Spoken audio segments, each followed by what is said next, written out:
Good morning, everyone. This is a meeting of the city's Capital Committee. Today is Thursday, February 1st, 2024. First of all, I'd like to welcome a few new members. We have some new faces on the Capital Committee, starting with a couple of the alderwomen. We have Alderwoman Ann Schweitzer from the first. She serves as the appointee of President Green's office. And then Alderwoman Kara Spencer, who's chair of the Budget Committee for the Board of Aldermen, who serves as in that capacity. And then we have Nodrick. That's correct, right?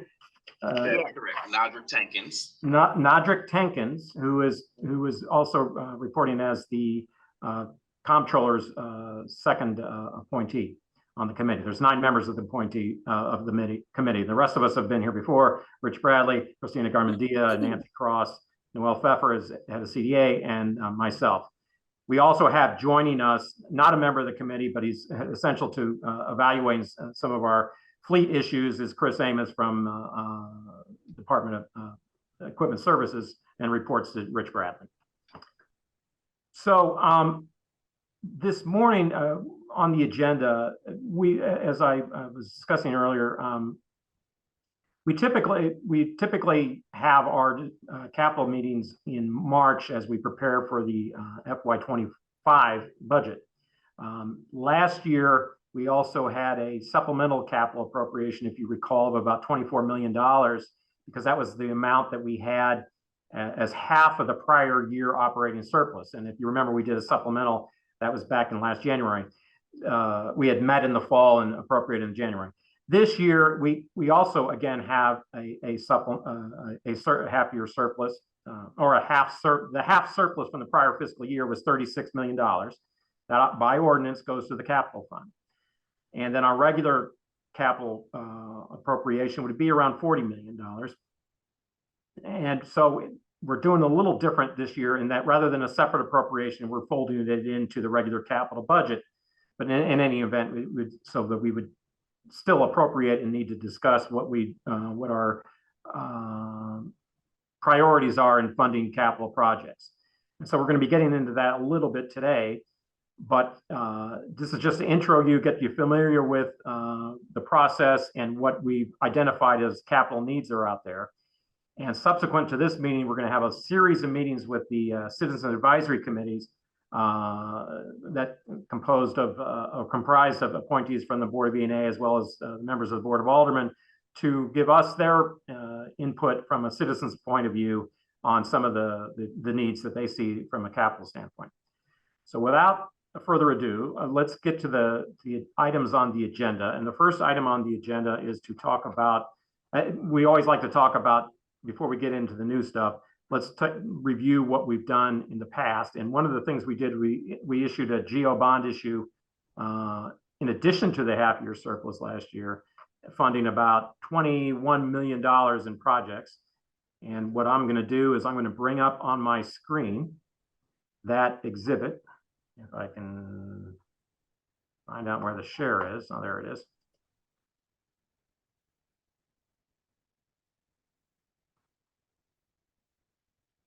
Can everyone see that exhibit? Yes. Okay, great. So what this does is this illustrates some of the outstanding GO bond issue balances that we had. GO bond is general obligation bond. These are projects funded through the property tax levy. In 2016, we had a $25 million bond issue. Most of that has been spent, and there's only just some remnants there. 2018, we had a $50 million bond issue. There are still some amounts left there, but the projects listed are listed by how they were appropriated. And then, of course, in 2023, this is last year's $21 million bond issue. And so what I'd like to do is have Rich sort of go through some of these just to give you an update of where we are on those projects today. So Rich, if you'd like to take it away. Thanks, Paul. Good morning, everybody.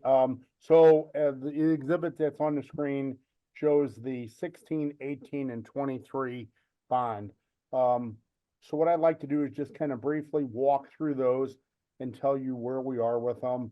The 2016 bond, which was $25 million, the only remaining item left there is $143,435 in bridge match share monies. That money is encumbered or appropriated against the Compton Bridge, which we are buying right of way right now. Those offers have just been reviewed by the city councilor's office. They're going out.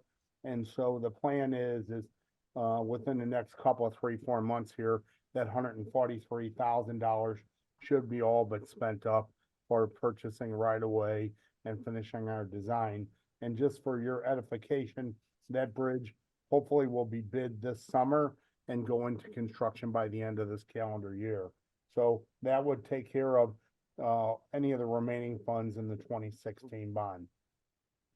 The 2018 bond was a $50 million bond issue. And as I go down the list, I will just highlight there's no funding available left in fire buildings. I will go to corrections and buildings. There is $150,565 left there. Generally, what we're doing with that is we're working with Commissioner Abdullah Clemens. We're wrapping up the project over there, the emergency renovation project, which was about $22 million. And that funding will pretty much tie a bow on that project and get it wrapped up. If there's any residual funding from that project and or this work, we will use that funding against needs that are identified as critical in the capital needs summary that we'll talk about here in just a little while. So that funding should be spent up here very soon as well. The court's juvenile and building repairs, we have completed a number of projects over there. This is a little bit of residual funding.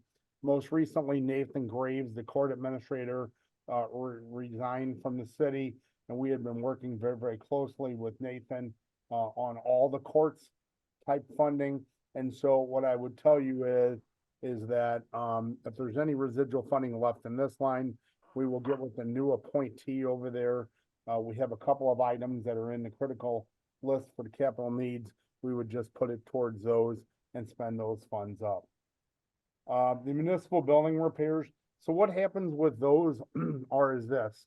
We spend them on many different things that come up through the course of a year, whether it's a roof leak, tuck pointing problem, sewer break, any kind of problem that pokes up in one of our 130 plus buildings across the city. We also support the Parks Department, everybody. The only ones we really don't use this funding on are the two enterprise accounts, which are the airport and water. And so when we write a task order, it is a not to exceed. So what typically happens is we have spent this money up 3 or 4 times as we close task orders out. Then any residual funding that was left over gets replenished. Yesterday, I wrote a task order against this on the order of about $48,000. So I will tell you that this funding will get spent without question very quickly. The accounting and payroll system of $32,000, that is on a draw schedule. And my understanding is, and Bev updated me here recently, a couple months ago, is that is due to be spent out here in the next few months to finish the stuff on the new Oracle payroll system. The bridge match shares, that's the big drink of water right here for $2,255,883. So we have 3 consultants on board, HR Green, HDR, and Harner and Schifrin, that are identifying needs across our bridges in the city, which we own 74 of them. And so the big challenge that we have, and I will just tell you straight up and down, is that we also have $2.8 million in ARPA funds for bridge repairs. And so it is critical that we get the ARPA funding encumbered by the end of this calendar year as required by the Department of Treasury. So this funding is right in line with that. It is supplementing that, and it is also identified as design right away and match share on the Lindell Union Forest Park Parkway Bridge. So as soon as those projects move along, and that project is in design right now, this funding will certainly be utilized. City Hall elevators, we are all but complete with all the elevators. This is residual funding that is left there, and I need to talk with Paul a little bit about if we don't have any elevator repairs, what we do to recoup this possibly into another line. And so that would wrap up the funding that was left in the 2018 bond. In the 2023 bond, which was $21 million, there are a whole series of items from streets. I'll start with that. A couple items in there. Traffic management enhancements phase 5 is in the design phase right now with Crawford, Bunty, and Braemeier. We also have underground downtown utility lighting vaults working with Jamie Wilson on it. That's a partially funded item. The actual number that was in the capital request was much larger. This is about a fourth of that number, if I recall correctly. So we're just embarking on those items now. The multiple bridge repairs for $11.5 million. Again, we have consultants and we are assigning these things out to get inspection, review, and design work completed before we can move to construction.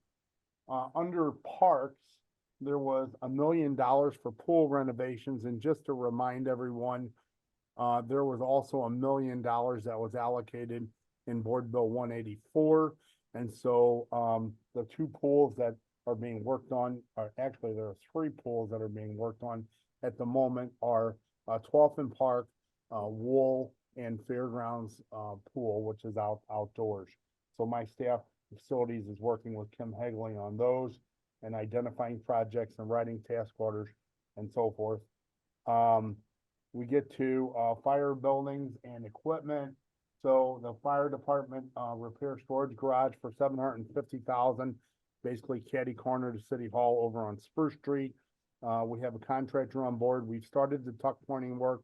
The roof work actually was held up for the winter, but is scheduled to be worked on and begin work in March. So we'll be moving along there. And then there was an item for $5 million to complete apparatus and equipment purchases for the fire department from Board Bill 184. And Chris will edify this if I don't explain it properly, but I believe all those items are currently on order. And so it's a matter of getting the items built and in and paid off. Moving down to the police department, HVAC system that serves the 7th floor radio tower is completed, and we have some residual funding in that line, which again, I will chat with Paul about and see how we go about reprogramming that to other building needs. And then other municipal buildings and equipment. Again, this is the same discussion I had before above, that we write task orders not to exceeds. And then when there is residual funding, it is replenished, and we keep spending that until there is nothing left on the table anymore. So that's a real quick summary of the GO bonds that are on the table. I'd be glad to try to answer any questions anyone has on that. I was going to mention, and I know, Rich, we've discussed this before, obviously with and Judy is, in effect, the comptroller's office, obviously as those older bond issues are now over 5 years out, obviously we need to make sure that we can get those accounts finished and cleaned out. So because there's a limitation on what you can do with a GO and how long you can have those project fund outstanding. Now, obviously, as Rich pointed out, there is immediate concerns making sure that the ARPA funds get spent first, but there's also some time requirements on outstanding GO bonds that are beginning to get long in the tooth. So that's something that we have to keep an eye on. Any questions on any of the bond projects from the committee? Yes, I have a quick question. So are the projects that are funded by GO bonds reflected in the critical needs list, or is there going to be overlap? Like, what's the relationship between those two documents? So I'll take that one, Paul. So these projects that are on here are generally projects that are not on the critical needs list because they're being completed. But I want to say that what we do sometimes, Christina, is because there's not enough funding to pay for everything that is on the critical need, like a pool repair item, for example. So we'll take $1 million off of that, and then you'll see the number on the critical needs list will get reduced by $1 million if it's funded by something else. So what you see on there are needs above and beyond these that are still needed and critical. Yeah, I was going to add, Christina, is that if you remember last year, what we did, we went through the process of evaluating the capital needs inventory, and we came up with 2 recommended appropriations. One was for the $24 million which was the prior year's, half of the prior year's surplus, and we had that recommendation. And then we also had the recommendation of the 21 million side by side. It was a different source, but I had that. Both of those recommendations came from last year's capital needs inventory. So as Rich updates the inventory, he'll say, okay, our ask was 5 million for this item, and we funded 1. Like for instance, the pools, I know that item was bigger than that. We funded $1 million of it. So we take that into account next year and we say, okay, we still have this outstanding. So you might see some items that are reappear on the list, and that's usually because they were so large, we only put a portion of them in funding to date. But Rich usually takes that into account when he's putting the list together.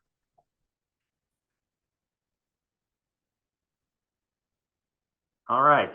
Any other questions on this? Great. Okay. The next item on the agenda is just taking a snapshot look at our preliminary FY25 capital budget as we discussed. So let me pull this up. And for those who haven't been around this committee before, but this is a illustration of what we're projecting, both revenues and expenditures on the capital budget. And again, this is very preliminary on FY25. You can see in the FY24 budget, we've got for comparison, we've got all the revenue sources identified and then the uses. This is the typical, the FY24 would be the typical. We've got the half-cent sales tax for capital improvements. We've got the 2 Metro Park sales taxes. We have a portion of the economic development sales tax. That's 10% of that economic development sales tax. We had beginning balances for each of those accounts. And the way this works is if the sales tax, we make an estimate for the sales tax. If it exceeds the estimate, then in the following year, we appropriate that balance, and that's why you have beginning balance. If in the year the sales tax falls short, then we'll adjust it for a negative beginning balance in the following year. And the reason for that is because when you do the appropriation, let's say you got a capital project and you appropriate something for project, and then we figure out revenues might not be there, it's hard to undo what you've obligated under a capital project. So we just adjust the following year's appropriation. And I'll get into that with the FY25 estimates as they currently stand. We also allocate funds. There's some courthouse restoration funds, which by statute are allocated towards courthouse improvements, and we use that for offsetting the existing debt service on the Carnahan Courthouse. We have gaming revenues allocated to capital. We also have a few transfers from the general fund, and then municipal garage revenue, rental revenue that pays for some of the improvements there, and then the central industrial rent. That's where the refuse and repair shop is, and we also have some individual renting property on that city site, and so that provides revenue to offset some of that debt service. So if we look at FY25, the preliminary estimate I've got in here, well, first of all, year to date, this is the one tax we're seeing has been showing some weakness this fiscal year, and it's down about 1.7% fiscal year to date, and it's trailing budget estimate.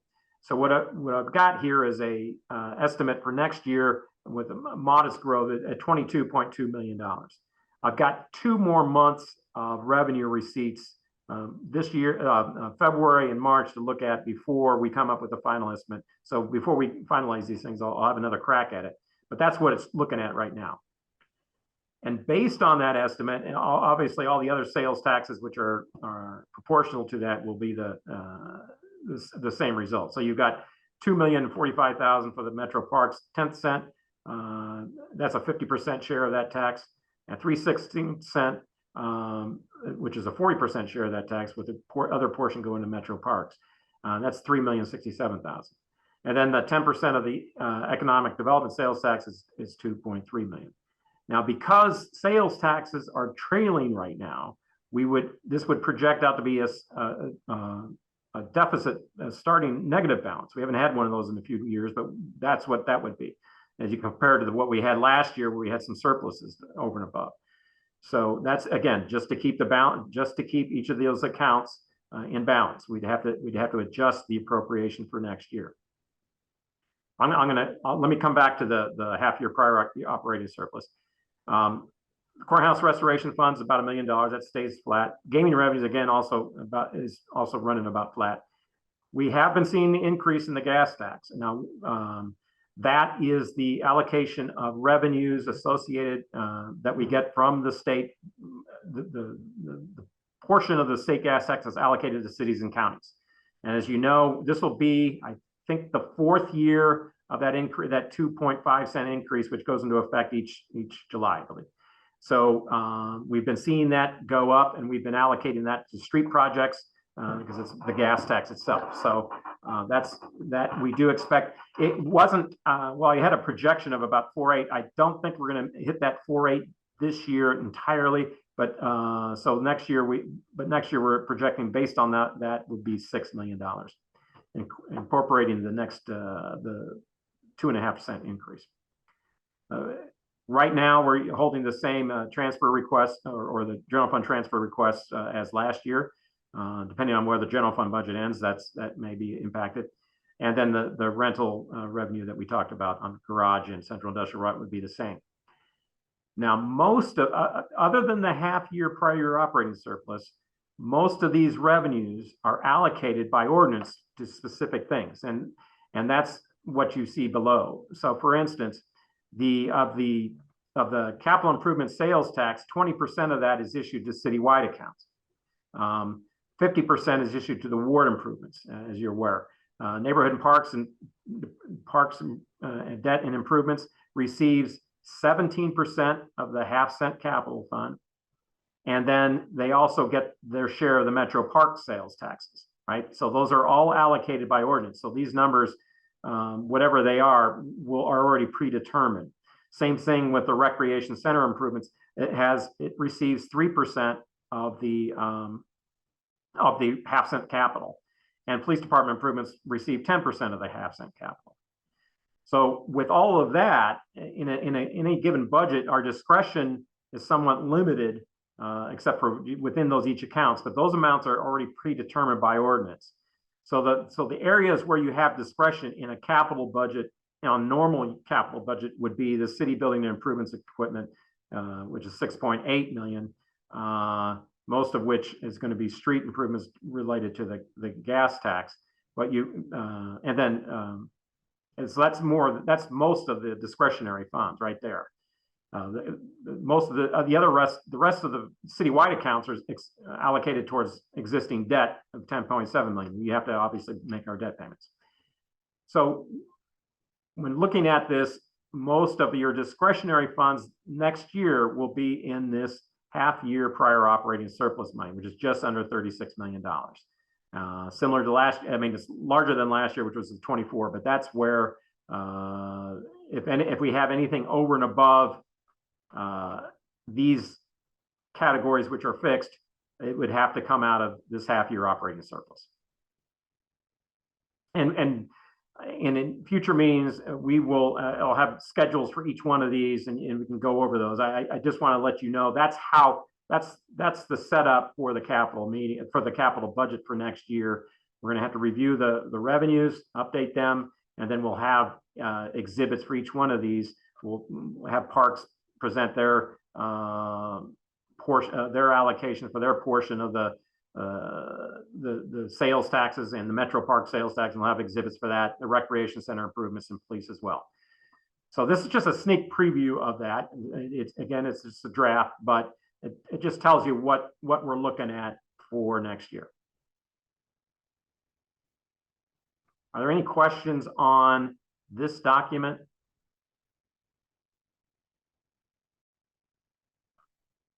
Okay, great.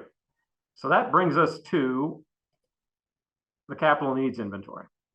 Now, each year, as I mentioned, through Rich's work and through requests from the various departments, we get an assessment of what all the citywide capital needs are. And then Rich's group goes through and tries to put some priority lists on, prioritization on it in the list in the order of critical, needed, and desirable. And you can see the definitions there. Critical meaning it's if we have the money, that's something we need to do today. And needed is that there's a big long list of items there. It may not be as critical, but it's definitely needed. Then obviously there's ideas out there that are desirable, but not as critical as needed. So, and you can see these numbers, even though we've had the good fortune of having some surplus capital revenues in recent years, these numbers continue to go up each year. We've got 167.1 million in critical needs, about $198 million identified as needed needs, and then 250.9 million in desirable needs. And we've got them broken out into various categories: streets, bridges, parks, fire department, police department, corrections and other public safety buildings, other municipal buildings and equipment, and then city vehicles. So we sort of go through those on a category basis. And when we hear from departments, we sort of look at it in those categories. So without further ado, I will give it over to Rich. And if you want to take it over and just sort of go through a summary of what you've identified as critical needs. Great, Paul. Thank you. So Paul really highlighted the summary sheet. And so really what I would just ask you to concentrate on is the fact that my staff, myself, and the department directors and commissioners from these departments have talked about these items. Naturally, when people turn these items in, most of them are critical, and we really have to get down to the fact of, what is an essential item today that you really need. So what I would ask you to concentrate on is the red items. That's what I'm going to concentrate on here today. With $36 million on the table and $167 million in need, it is going to take a lot of thought to get that list from the big number down to the small number at this moment. So let's talk first about Exhibit A, which is streets. If you go to that one, Paul. Okay. So the one thing I want to say about streets that I think everybody needs to understand is that when there is an opportunity, and this also relates to bridges next, there's an opportunity to apply for a grant through East-West Gateway or through the new infrastructure law or through any source that there possibly is. My staff always seeks out and looks for grants, and we are very, very good at applying for and getting grants. In fact, we sent 3 or 4 of them down, I believe 3 of them yesterday, to the mayor's office for signature. So what happens is when we apply for a grant through East-West Gateway, we are in competition with the Missouri counties surrounding St. Louis, and we are guaranteed basically one project from the different categories, each of the categories. So if we get a grant, it's 20% local match share, 20% our money. It's 80% federally funded. So, 20 cents, we pay 20 cents on the dollar for many of these large streets and large bridge projects.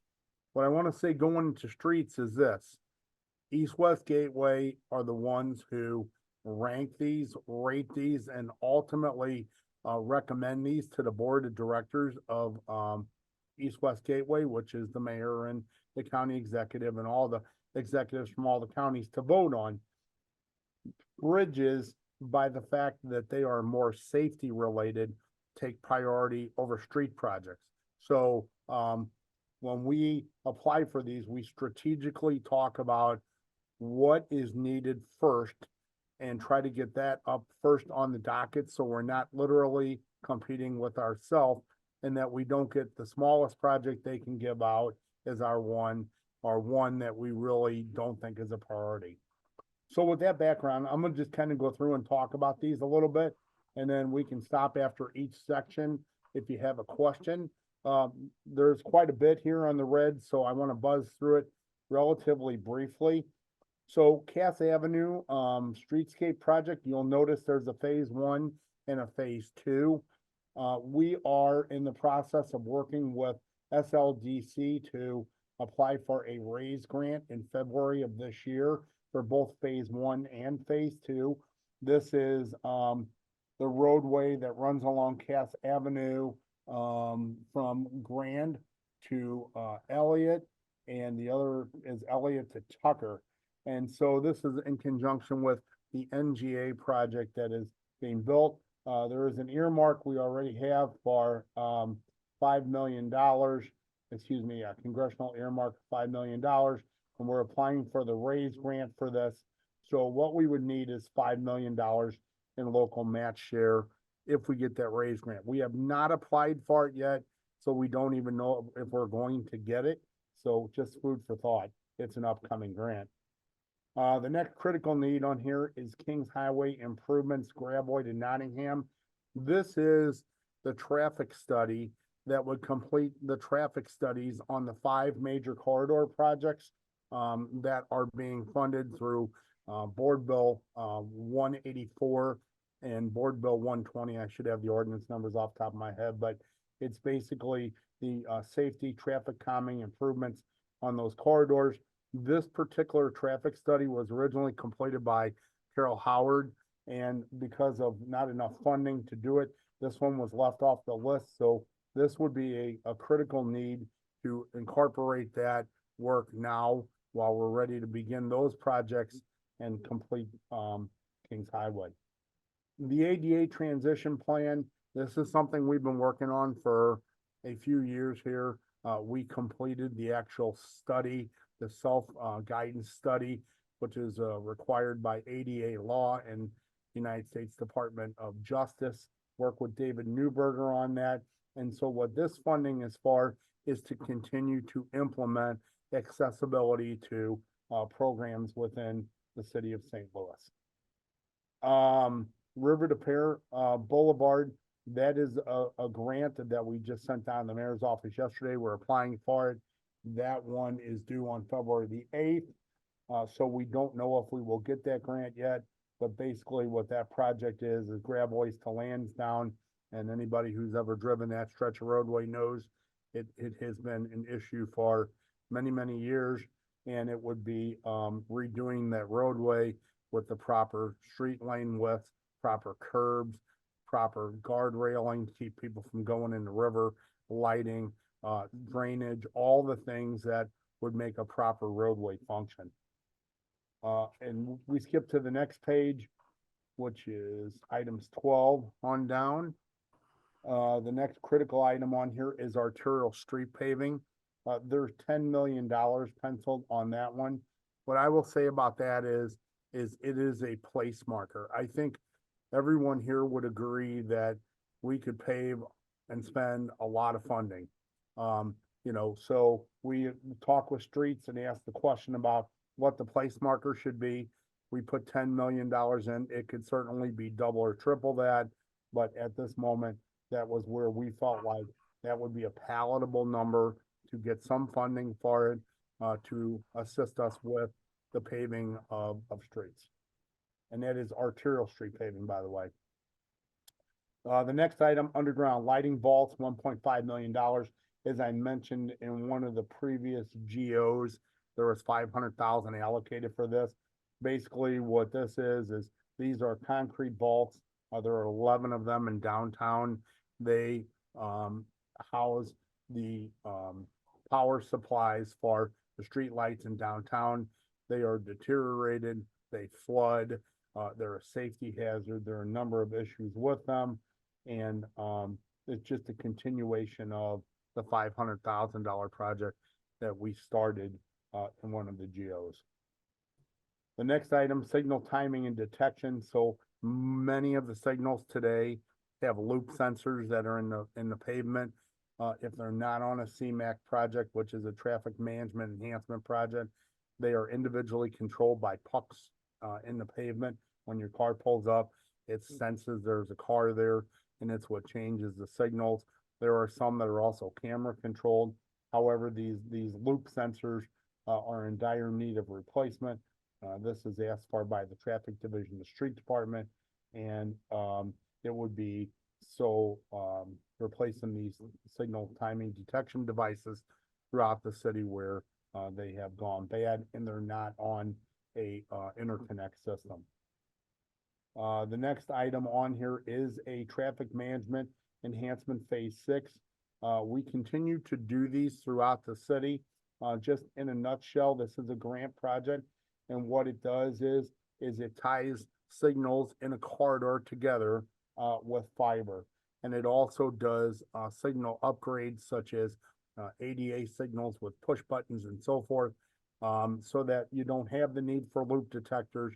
All the signals are tied together, and they also tie back to the traffic management center so that the signals can be monitored for issues or problems from that traffic management center, which is managed by the street department. The next one is the same thing, traffic management enhancement phase 7. And I'm gonna go back to enhancement phase 6 for a second.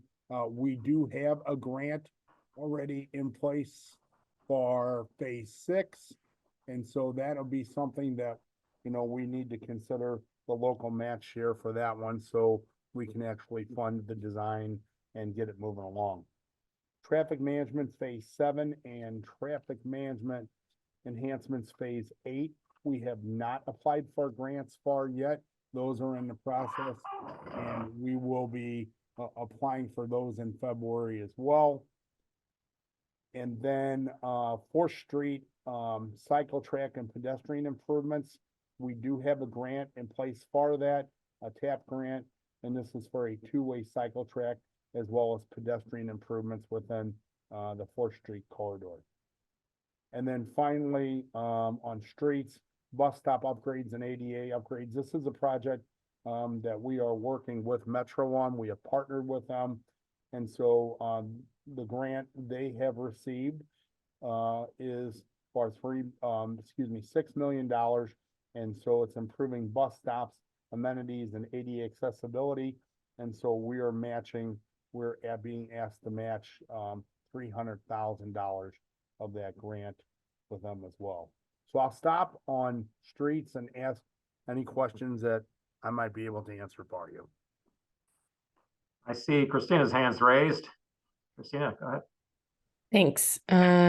Quick question. So, for Rich is how many of these projects, do you shop any of these more location specific projects to alders for ward capital?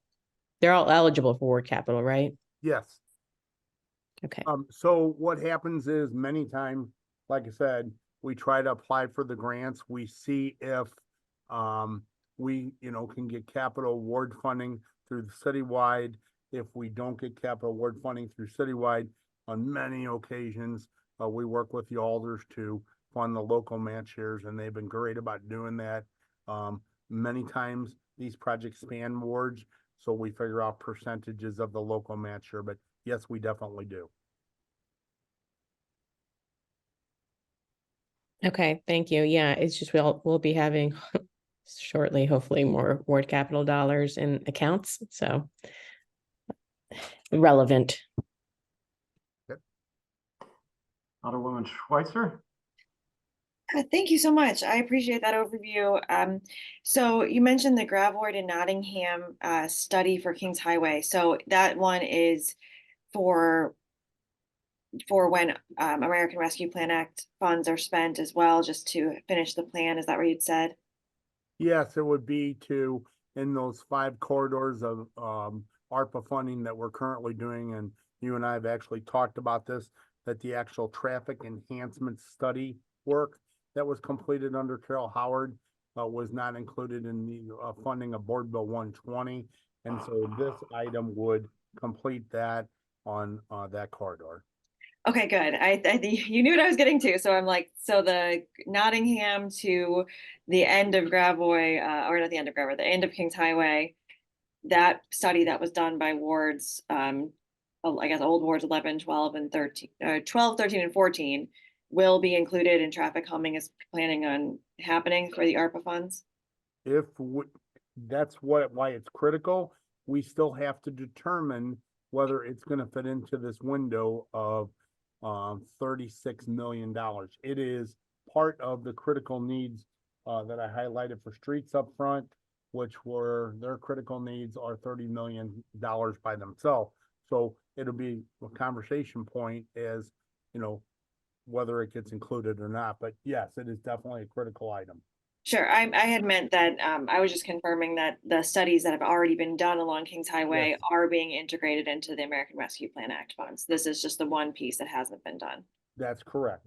Okay, so all of the studies, including the other one that Alderman Howard and Alderman Murphy and I guess who else was involved in that? That one will be part of it, the American Rescue Plan Act funds.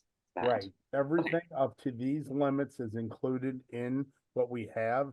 This completes the studies being added into that particular arterial on Kings Highway. Right. Okay, and then the Gravois to Lansdowne River to Pear. I know there's ongoing studies for the section of Lansdowne to the county line on so that River to Pear and Carondelet, and that I had thought that that was all moving at one time, but you think that there might be that you would list as something to achieve possibly with this capital committee, that section of River to Pear that's Gravois to Lansdowne. Right. And again, we are just applying for a grant now, but we are only looking at the River to Pear corridor. We're not anything on Lansdowne itself, simply because of, you know, all the concerns that have been brought up over the years about River to Pear, the high number of crashes where vehicles go into the river, things along those lines, their drainage, all the other issues associated with that. I was referring to River to Pear still, but River to Pear from Lansdowne to basically the county line. So there's a or I guess the river. There's the casino, I guess. There's the section of Carondelet that meets up with River to Pear that has had studies as well. And it has ongoing studies. So I was just wondering if all of that was going to be applied for at once, or if you were doing the Lansdowne to Gravois and not the Lansdowne to the casino portion, which I know is in BPS right now for the Carondelet portion. Right. This is only the section that is highlighted here, Lansdowne to Gravois. Okay. We would do the other portion, and this traffic study is actually completed. Right. And we would do the other portion under a separate grant. Okay. Okay. Those are my questions for this section. Thank you. I was trying to share the map. I circulated the map of the project, the projects that we were discussing today. I don't know. Can you see it on my screen now, or no? Yes, it's just small. Okay. Okay. Well, let's. There we go. Okay. All right. Well, you should have hard copies of that, so I won't labor that. But okay. Hey, Rich, I got a couple questions. On the ADA transition plan invitation, that's $2 million. Is that related to the other street projects, or are these independent of those other street projects? They're independent because it could be on a street, it could be in a park, it could be for a school, it's all independent. Okay, very good. That list by the ADA transition plan, once the funding would come up, Commissioner Newberger would work with my staff appointee to determine what are the next set of priorities on the ADA self-evaluation that would get funded with whatever funding this committee would make available. Okay, great. And then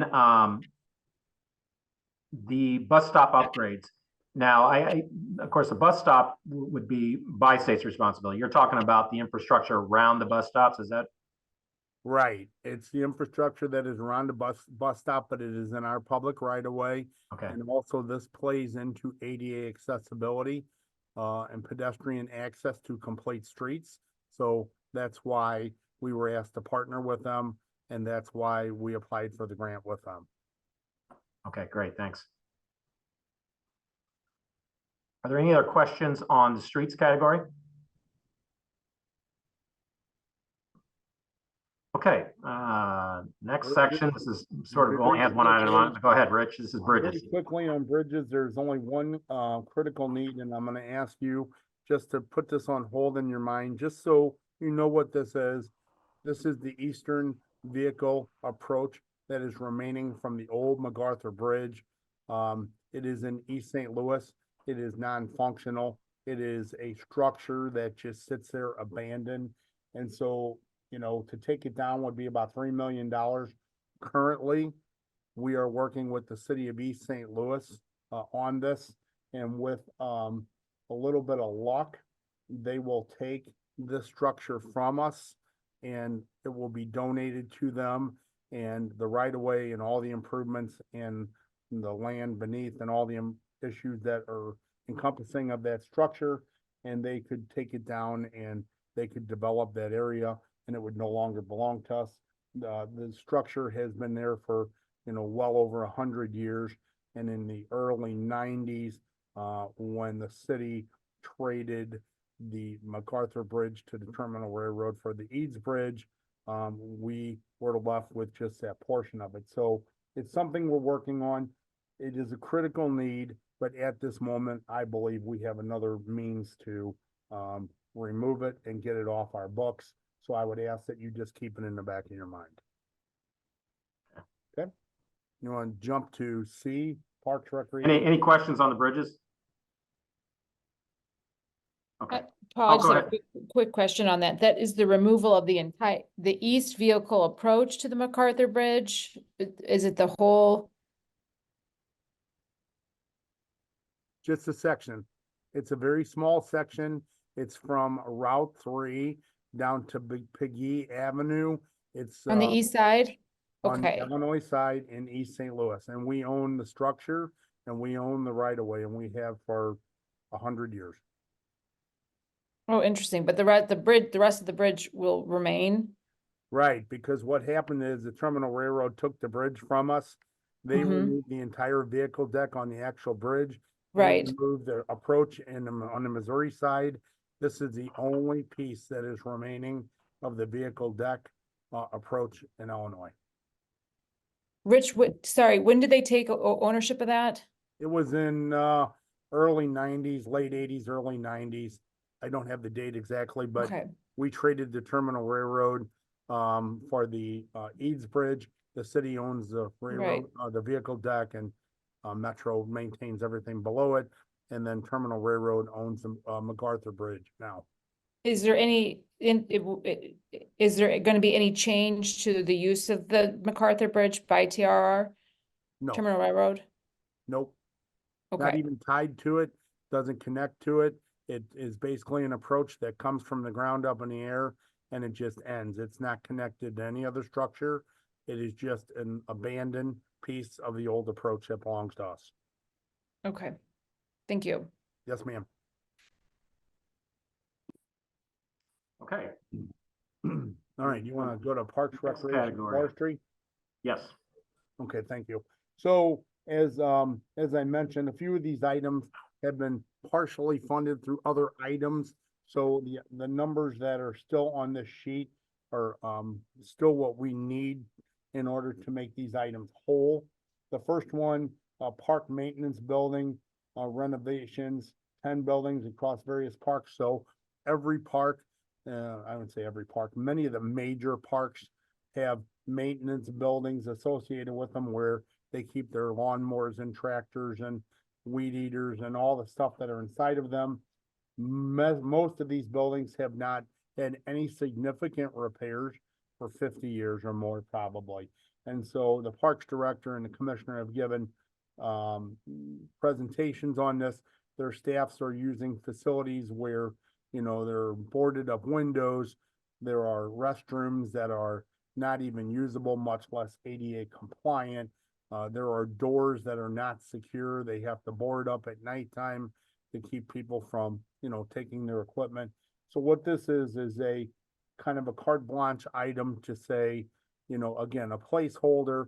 We have not done really any detailed estimates on them, but that significant repairs would need to be done to these 10 buildings for parks maintenance. Boiler replacements. This is an item that was previously funded underneath the Board Bill 184. We, combination of 184 and 168, we've already put about $3.5 million into this item, and we've accomplished quite a few boiler replacements in these rec centers. But again, most of those had not been carte blanche replaced for, you know, many years. And so, this $1.750 million, completes those boiler replacements at this time. Pool renovations is another one. You know, we talked about this, a little bit here, that there are, 7 pools. There are 3 outdoor pools and 4 indoor pools. Previously on Board Bill 184, we funded $1 million for this item. And on the 2023 GOB, we funded $1 million for this. So we still have remaining $5 million. It's about $1 million a pool is what they estimated, they being parks. And, you know, it's for pool pumps and tunnels and piping and electrical work and decking and fencing and all kind of things for these pools that need to be done so that our residents can enjoy them. Soulard Market renovations. This is another item that we partially funded under Board Bill 168. We funded $1.5 million under that item. And this is for a lot of building renovations that need to be done there. Particularly, we're working on the boilers down there now, but the electrical systems, the bathrooms, the doors, just some of the systems, most of the systems that support that building are way overdue for maintenance. You know, they need to be brought up to current day code standards, ADA accessibility, and so forth. And so this $7 million is what we estimate at the moment to be a place marker to get some significant renovations done at Soulard Market. The next item is HVAC upgrades at rec centers for $6 million. There are 7 division run by Parks, Recreation and Forestry rec centers, and there are 2 YMC managed. These are mostly the 7 division managed buildings, and basically above and beyond the boiler work that we're talking about, there are a number of other HVAC systems, whether they're air conditioning of offices, whether they're, you know, fan units that just vent the heat out of in the summer out of the gymnasiums or so forth. $6 million in HVAC rec centers is the placeholder to get some of these projects started, and the most critical of these projects started so that, again, people can enjoy the rec center. Barrett Brothers Comfort Station, remove and replace. This simple case of a comfort station at Barrett Brothers Park that is in need of a replacement. The number comes very similarly to a comfort station that we replaced in Barrett Park some years ago. And so this would take the entire building down, remove it, and build a brand new comfort station at Barrett Brothers Park, including the design and construction. Same thing with Clifton Heights Comfort Station. This is a roof and roof deck replacement. This has not been completed for many years, and the roof is leaking over there, and a lot of issues with the deck because the roof's leaking. So it would take the entire roof off, look at the structure, and rebuild the roof new. The next item is O'Fallon Park YMCA parking lot repairs. This is, in my mind, This is an asphalt maintenance type project. We'd have to take a look at that one pretty closely. I believe that there were a lot of rain gardens that were installed in there. And for some reason, that project, the parking lot over there is very, very potholed up. There are a lot of, bad places to drive on it. And so we would have to get into that a little bit and, see what we can do to resurface or repair that parking lot as a whole. The next one, I don't have a lot of information on, but I will tell you that there's a major glass block exterior wall at the Wool Rec Center. That block wall is deteriorated, it's leaning, and we need to really look at that structurally. I know this is a big number to look at, but we would have to get actually a design firm out there, do some probably destructive investigation, start taking that wall apart, look and see if it really is, you know, just a cosmetic thing. My guess is it's probably more of a settlement and a foundation issue. So that's why the number is relatively large, because it would probably turn into something much more than simply just making repair to that glass block wall. Cherokee Rec Center, very similar structural repairs to exterior walls. There are a lot of cracks in the masonry facade of that building. And so rather than, you know, just tuck point or caulk or patch, we'd like to get in there and bring a design engineer in, consultant, and look at that and see what's actually causing the problem. Of course, there's a lot of settlement in the Benton Park area because of the caves and so forth, harsh topography. So we'd really like to take a good look at what it would take to solve the problem for the long term. And then O'Fallon Park and Cronolette YMCA repairs. You know, those buildings are going on about 10 years old now. And so there are a lot of maintenance issues that are starting to pop up there with all the systems in the building. So this was a place marker that Parks put in here to go to those two rec centers and look at them and figure out what all the needs are after about a 10-year use and get those back in order again. Do you want to stop there, Paul, for a second before I go to Tower Grove Park or Forestry, or do you want me to finish C up first?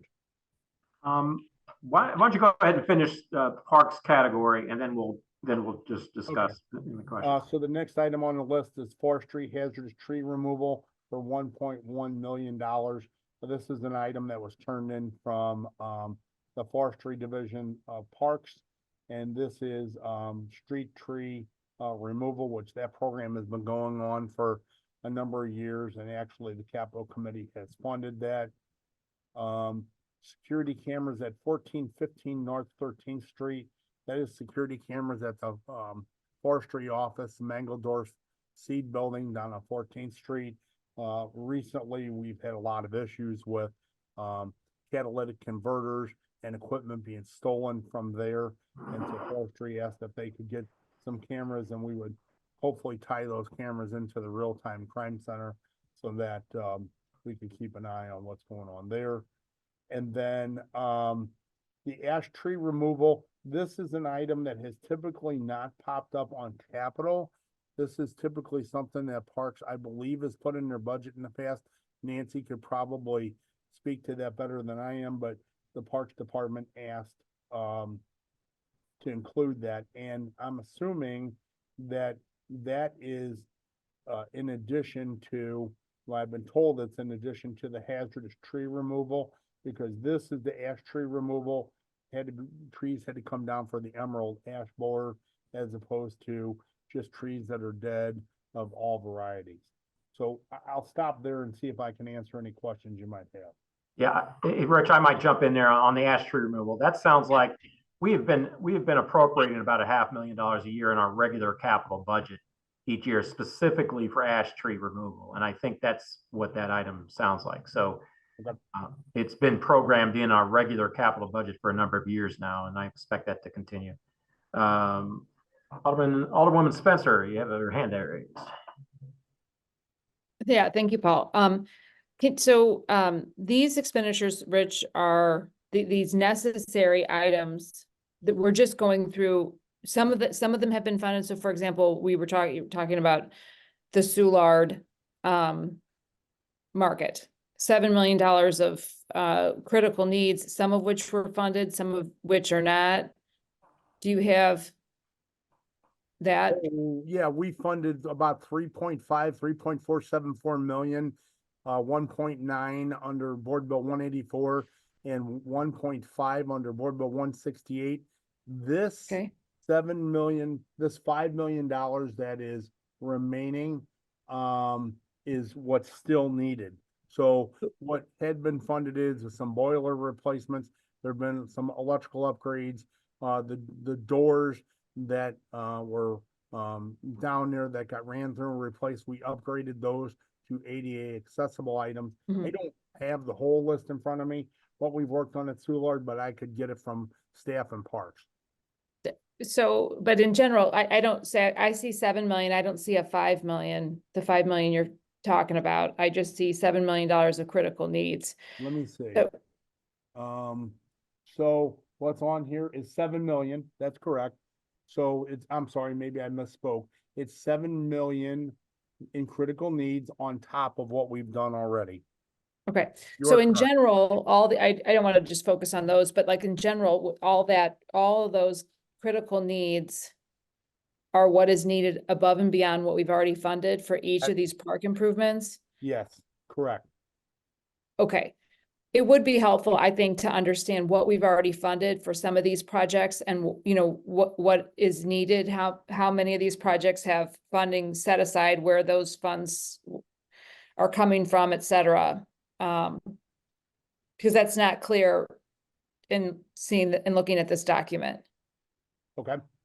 Yeah, and I think that's a good idea. I was trying to pull up quickly the exhibits from the previous two ordinances, but yeah, putting them side by side. Basically, the Soulard Market renovations is a number that is net what has already been appropriated for that project, and there was a whole big presentation on that last year. But yeah, you're right. We can pull those up and just for informational purposes, put up what has been funded over the last couple of years. Right, I mean, if there's even just another column here that said, you know, total need, what's already been funded, if it came from ward capital, if it came, where these additional Right. funds have come from. Right. Okay, thanks.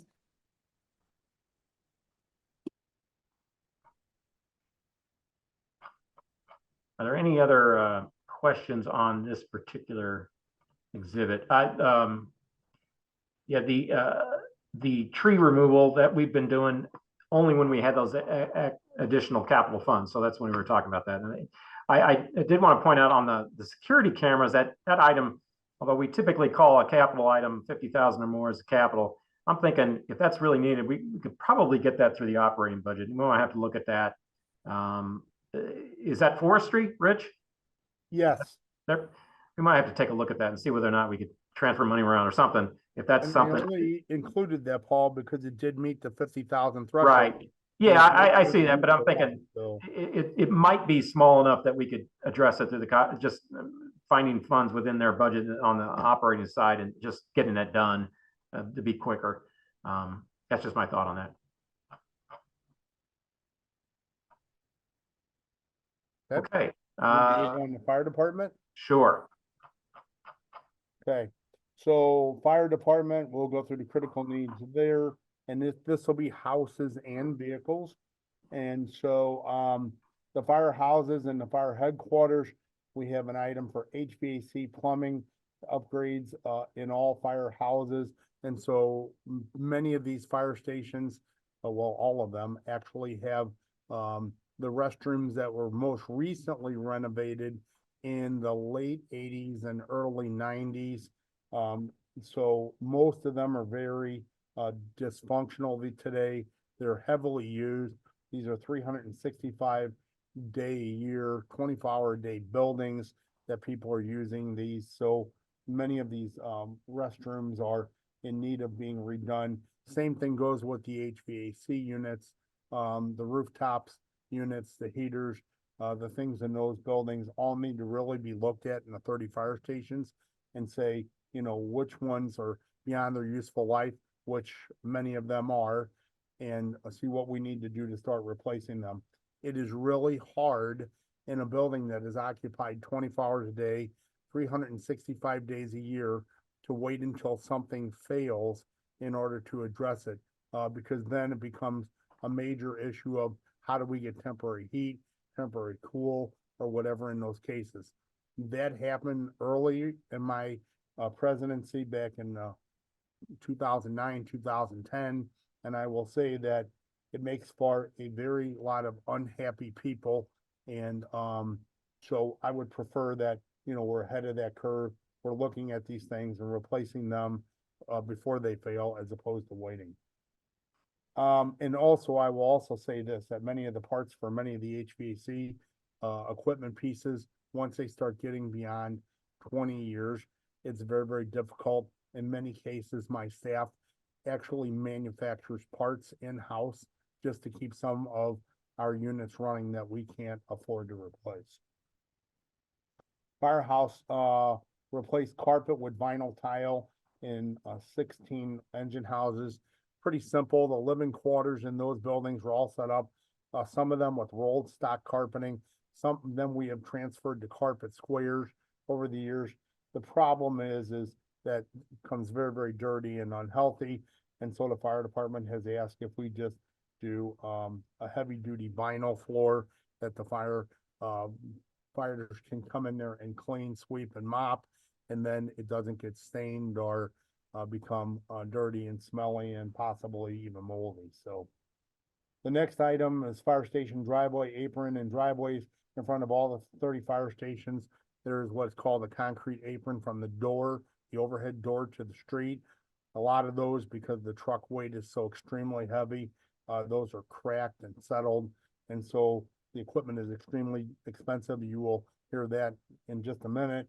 And so we probably need to get in here in many of these cases and replace and or repair these driveway aprons for the fire stations.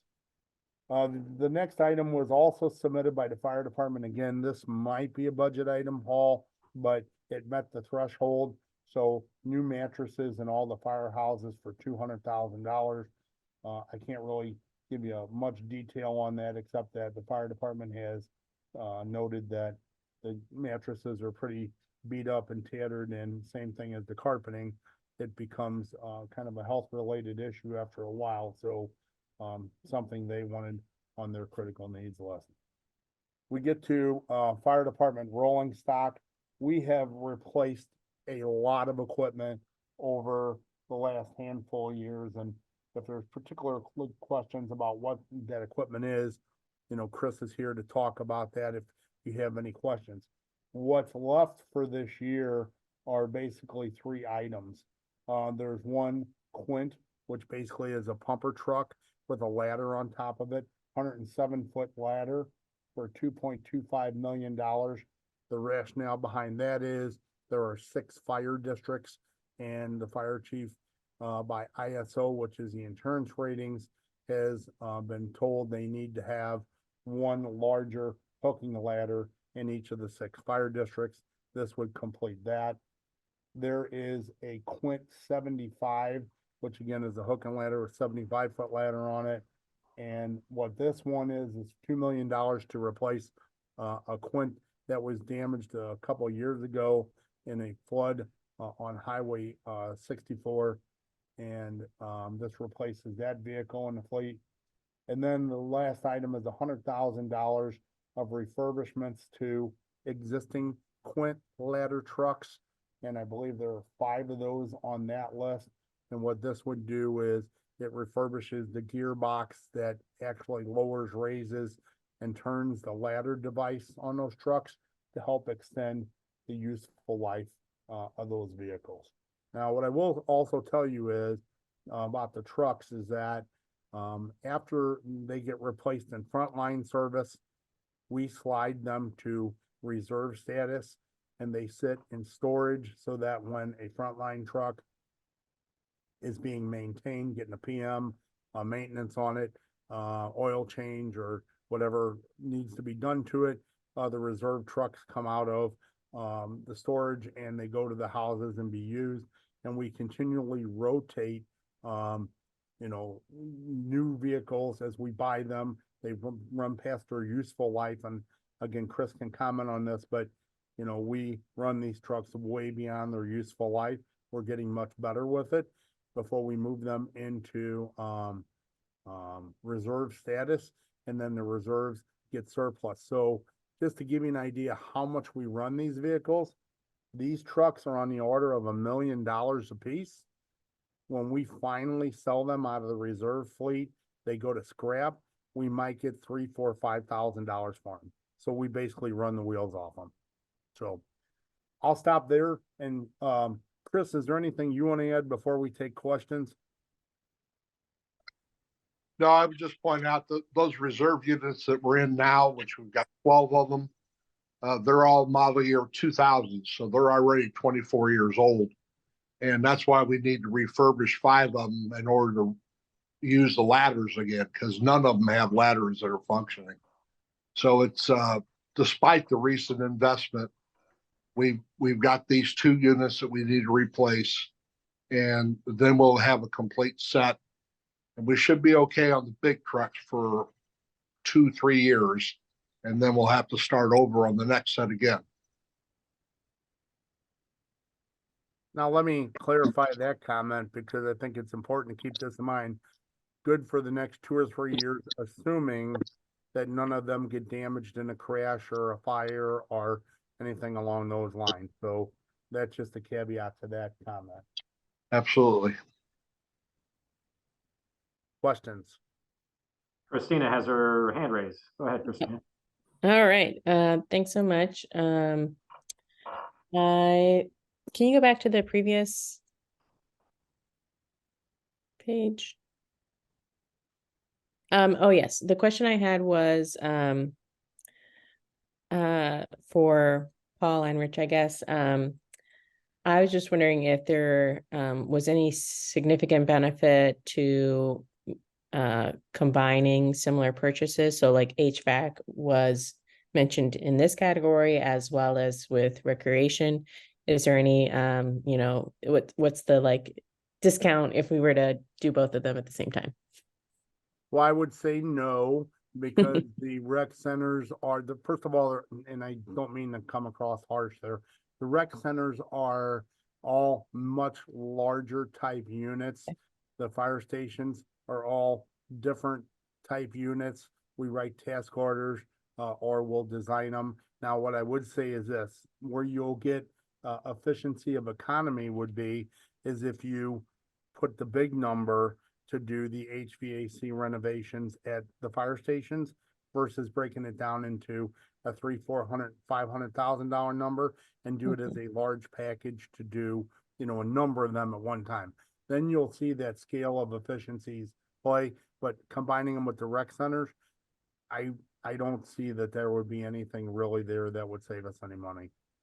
Okay, so no interdepartmental efficiencies, but just doing I the whole wouldn't think so. category at once in a department. Right, they're just different, equipment, and so it would take different design. It would take separate design, it would take separate construction, separate parts, all those things. So the like and kinds would be fire, the like and kinds would be the rec centers. Okay.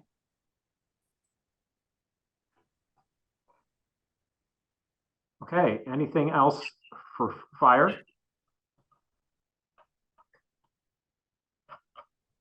Okay, next category, police. Okay, so the police department, the same thing as fire. There are building needs, there are also vehicle needs.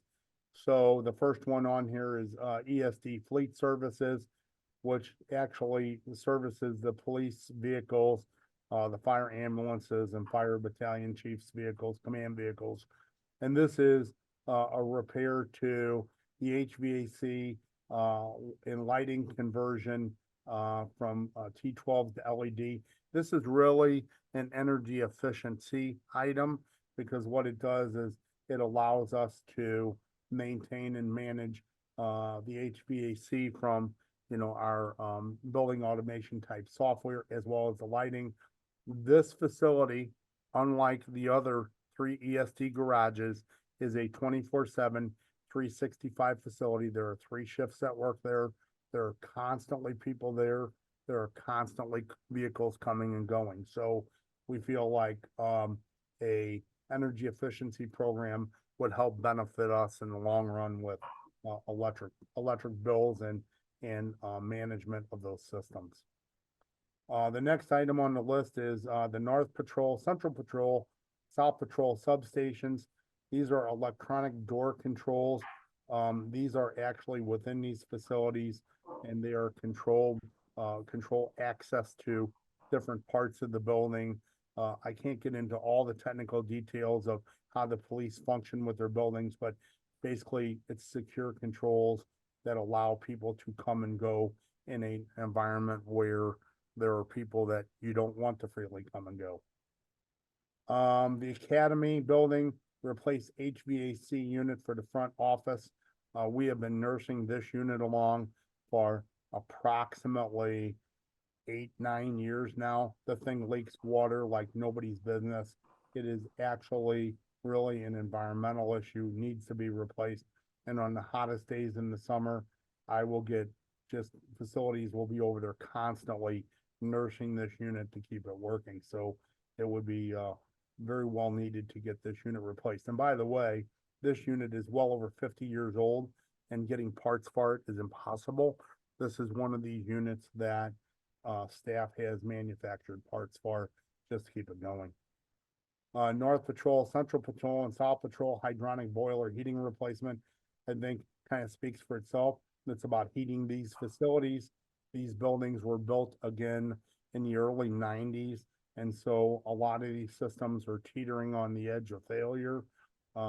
These systems are beyond their useful life. So again, they're 365, 24 hours a day, 7 days a week. It would be not a good thing if in the middle of winter on the coldest day, if these type of systems fail.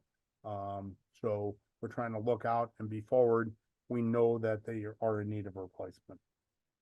The next one, South Patrol Division, replace hot water, boiler, water heater, storage tank, same discussion as above. You know, again, system built in the 90s. It is well beyond its useful life, and we are simply trying to make sure that we don't have an interruption of service for our first responders. The next one, on 46, the replacement of the UPS for the headquarters building. A UPS is an uninterrupted power supply. So in layman's terms, it is basically a big battery. And so if the power goes off in the building, it'll carry the building electric computers, operating systems for a series of hours, short of a couple days until power is restored. And so typically, again, in a building like that, that's 24/7, 365. You have a couple of systems that you're looking at. You're looking at either generators, uninterrupted power supplies, or both. And that facility actually has both. The next one is roof replacement of 2120 Gasconade. This is the old animal shelter that is at I-55 in Gasconade. It was a forestry building after it was an animal shelter.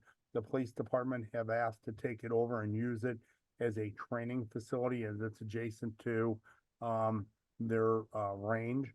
And so that building definitely needs a roof replacement, a roof deck replacement. There's probably some structural items in there as well, associated walls and so forth on the inside that would need to be done. This is about the best estimate that we can put together without doing a full design from the police. So we think that we could get them in there for $110,000. The communications logging recorder, they don't have a whole lot of information on this other than it is a piece of equipment that the police communications building uses. And I'm assuming it's tied into the 911 system. I have requested some additional information, but I don't have it. So something that they felt was a critical need. Then we get to police vehicles. And so we have replaced a number of police vehicles on different funding sources. And I Again, I don't have those right in front of me here, but I believe, the GOB replaced some. I believe that, Board Bill 184 replaced some. They've been through a number of different sources. So what we're down to now, what the police are, is 42 detective mid-size sedans. And that is really all they need for vehicle replacement at this time. Although I will mention that there was a request for the Tahoes, the marked Tahoes for patrol. And Chris can speak to this a little bit, that, you know, we get probably on the order of a month, we probably get notified of 1, 2, 3 Tahoes that are wrecked. And I would say maybe one every couple months or so that is totaled. And Chris, you might have a little better information than on me, but just like I mentioned with fire, in an ideal world, we don't need to buy marked Tahoes at the moment. However, it depends on how many get wrecked or totaled. You know, so at the moment, we don't need any, but Chris, you want to comment on that? Well, you're absolutely right. We end up losing about 10 a year that we can't fix, or that it would cost twice as much to fix it as if it was worth if it was running, economically total.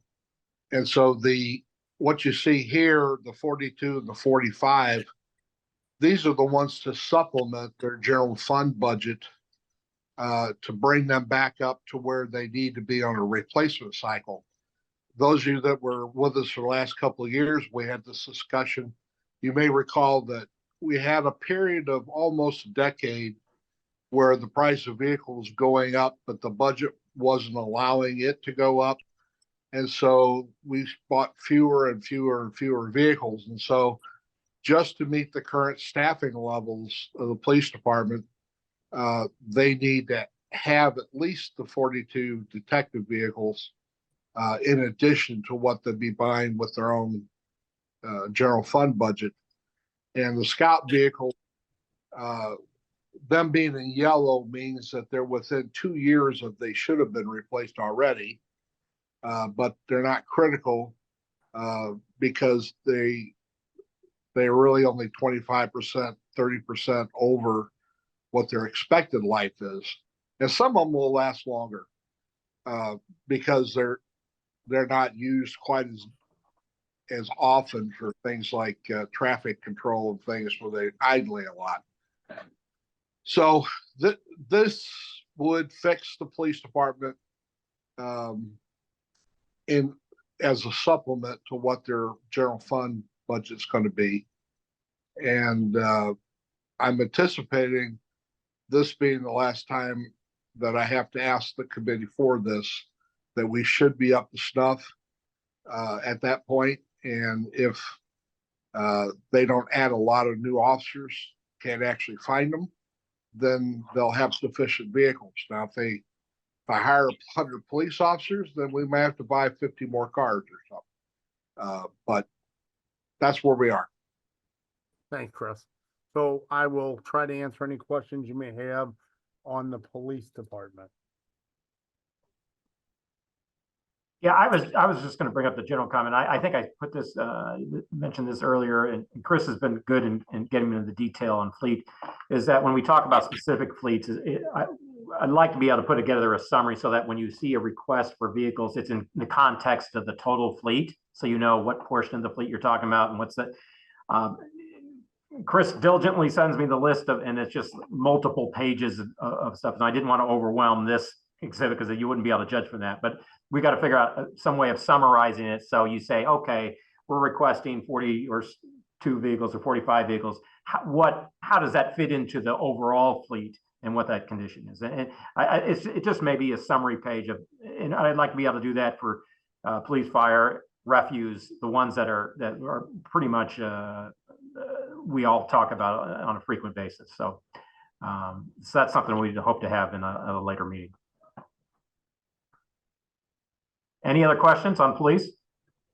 So just as a, I guess, refresher, last year with surplus, we funded Was it 100 or part of 100? I can't remember. I think it was, there were multiple sources, but it was around 100, but there were multiple sources. Part of it, I think, it was supplementing what we had in the ordinary budget, and then we had the additional funds that we appropriated in surplus funds to go over and above that to get something over 100 vehicles. Yeah. Okay. Yeah, I think I definitely would appreciate the comparison with the overall fleet. And I guess just I know SLMPD will be on the higher end for annual replacement need, given the nature of the work, but it would be helpful to see like the lifespan Right. of the fleets. Right. Yeah. As I mentioned, Chris provided that, and again, it's just a ton of data, and we have to find a way to summarize that so you can see it and make sense of it just quickly. Okay. All right. Do you want to move on to? Yes, and I know we're starting to come up on our 11 o'clock time, so I'm gonna try to get through these Okay. quickly as I can. So F is corrections and other public safety. And so we'll start with the CJC. There's a couple items that are on here. There's a $500,000 rooftop chiller unit, and there is a upgrade to technology for digital camera system. You know, as we talked about at the top of this meeting, we're wrapping up about a $22 million project over at the Justice Center right now. There is a little residual in the 2018 bond. And we're gonna wait and see what residual is left of any of the funding that was allocated for that emergency project to see if we can look at one or two of these items for the CJC and fund those outside the capital. But right now, those are the two items that would be on the top of the list for CJC. Public safety answering point. It's about a $49 million facility. Currently, we have $30 million of that funded, of which 15, I believe, is ARPA funding. And so we are working on our final design right now. And if everything goes well with that, we'll be bidding that project early summer and starting that project. And the construction would be completed on it in 26, third, fourth quarter of 26. So there's still $19 million that is needed in order to make that $49 million whole. And that's why that is on there. Again, the PSAP is a consolidated police, fire, EMS, 911 answering center, and it is penciled in to be located behind the fire department headquarters at Jefferson and Cass. The next item, there are a few little items on here from SEMA.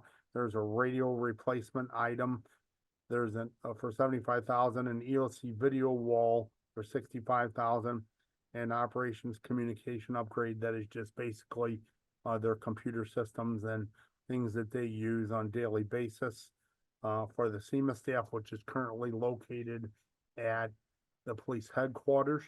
And so SEMA, when the PSAP is completed, would move over to the PSAP and be part of that facility as well. So these items would be, other than probably the radios, these items would be for a short-term fix in order to get them something between now and the end of 26. And so that. Rich, can I stop you for a second? What's the Yes. staff and EOC and command center enhancements that they're looking for? Well, I believe what they are is computer type upgrades, technology upgrades in the existing EOC, which is at the police headquarters. I don't have a lot of details, but it was more general of, operation communications upgrades. So I'm assuming it is all their computer equipment and communication equipment that is in the EOC above and beyond the radio replacement that was noted above.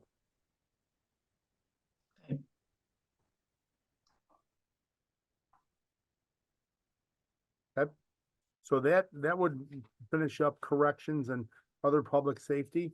I'll answer any questions you might have on that. Alderman Spencer. Thank you, Paul. Okay, so Rich, we've had a lot of issues over at the CJC with the locks over the years and that sort of thing. There's been a lot. Does this cover where with regards to all of that, those safety concerns, where are we at?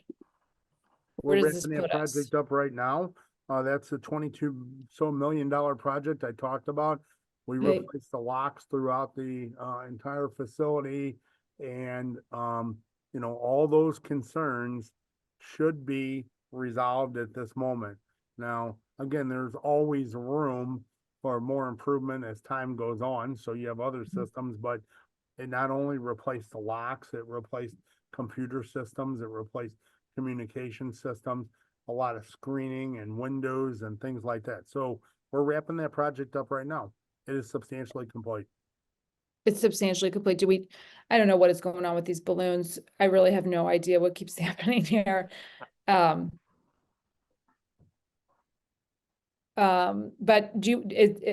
when is that, I mean, it's scheduled to be complete? Do we have a date that it's gonna be completed at, or are you saying it's like, It's done now? substantially complete, which means it's done. We're going through Okay. punch list and closing the contracts out. Okay, I just didn't know what the term substantially complete meant, Rich, so it's No, just you're sort of fine. helpful, because we're getting, I'm certainly getting a lot of questions, I, continue to get questions about it, so it's helpful to Sure. know. Okay, that's all I have on that right now, thank you. Sure. I see Noel's hands.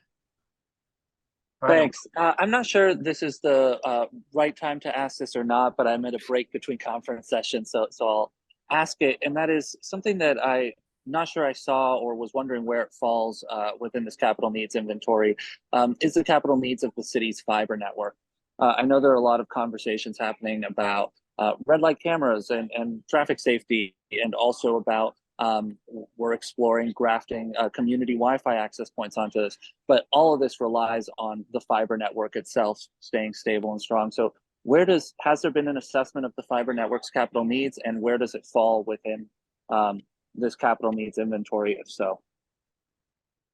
So the fiber network would be underneath two entities. It would either be under streets or it would be underneath of ITSA, because they work on that together.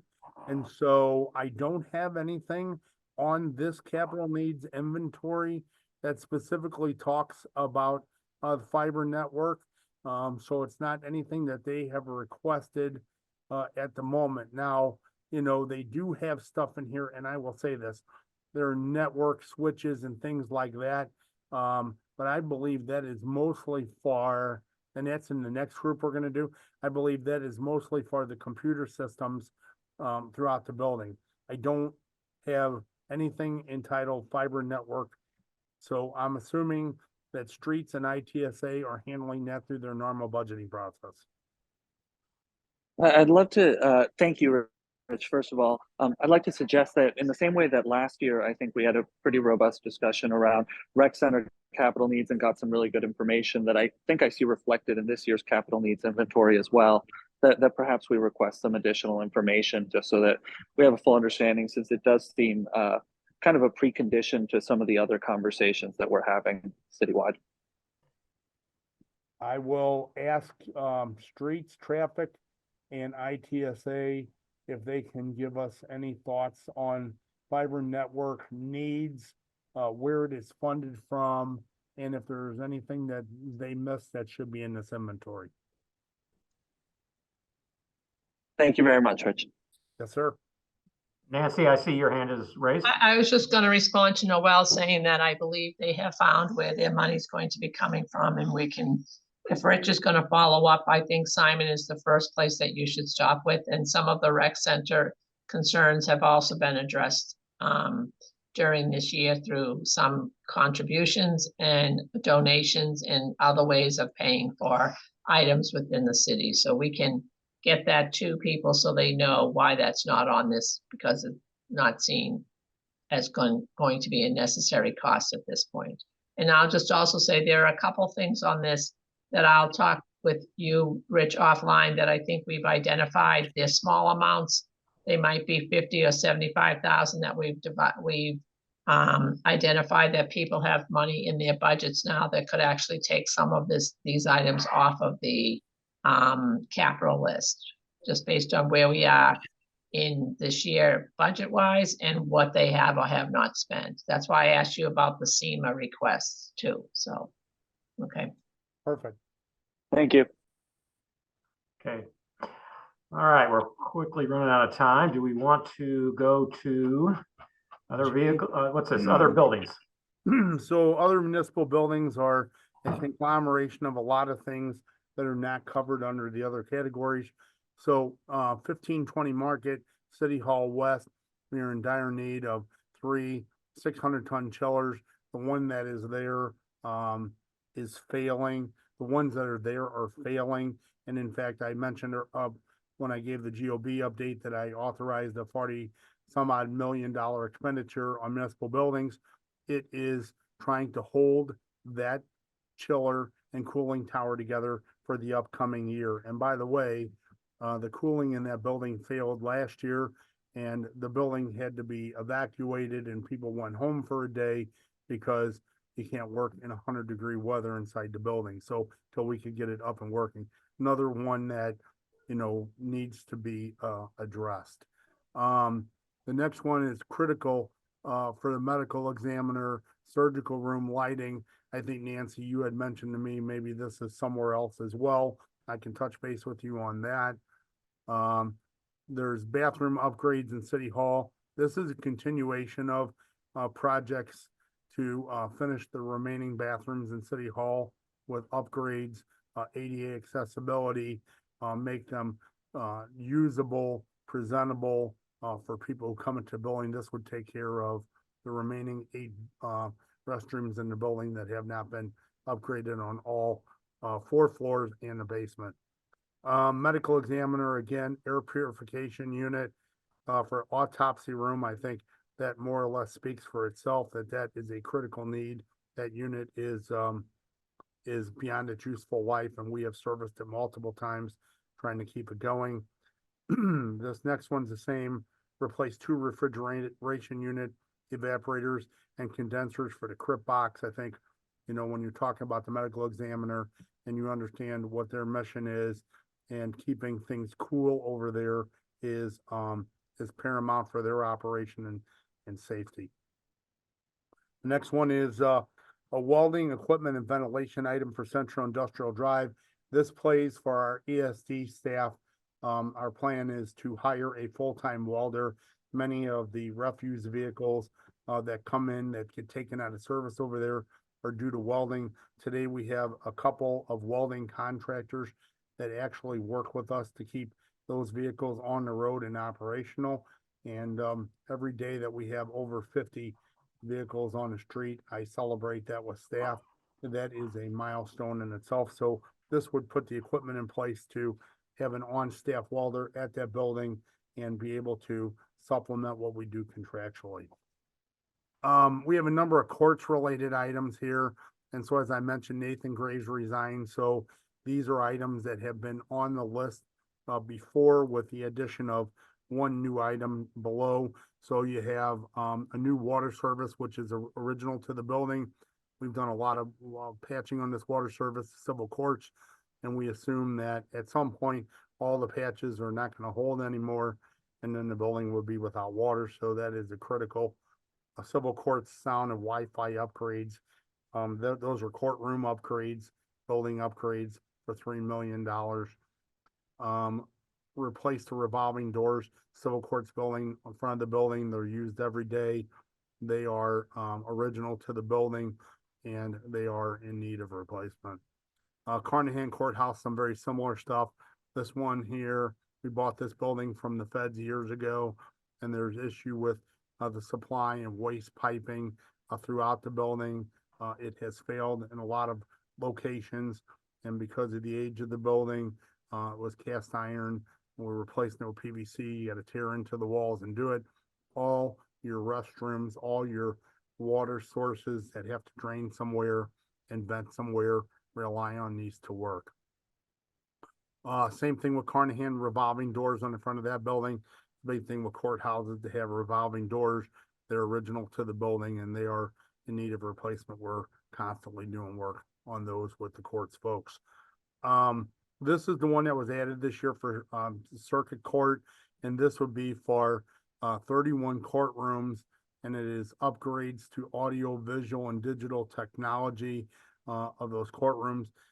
In my time in this seat, which is 15 years, and even before that, I am not aware of any major courtroom modernization that has happened. So obviously they have codes and standards, and they need to be able to hear individuals and present cases and so forth.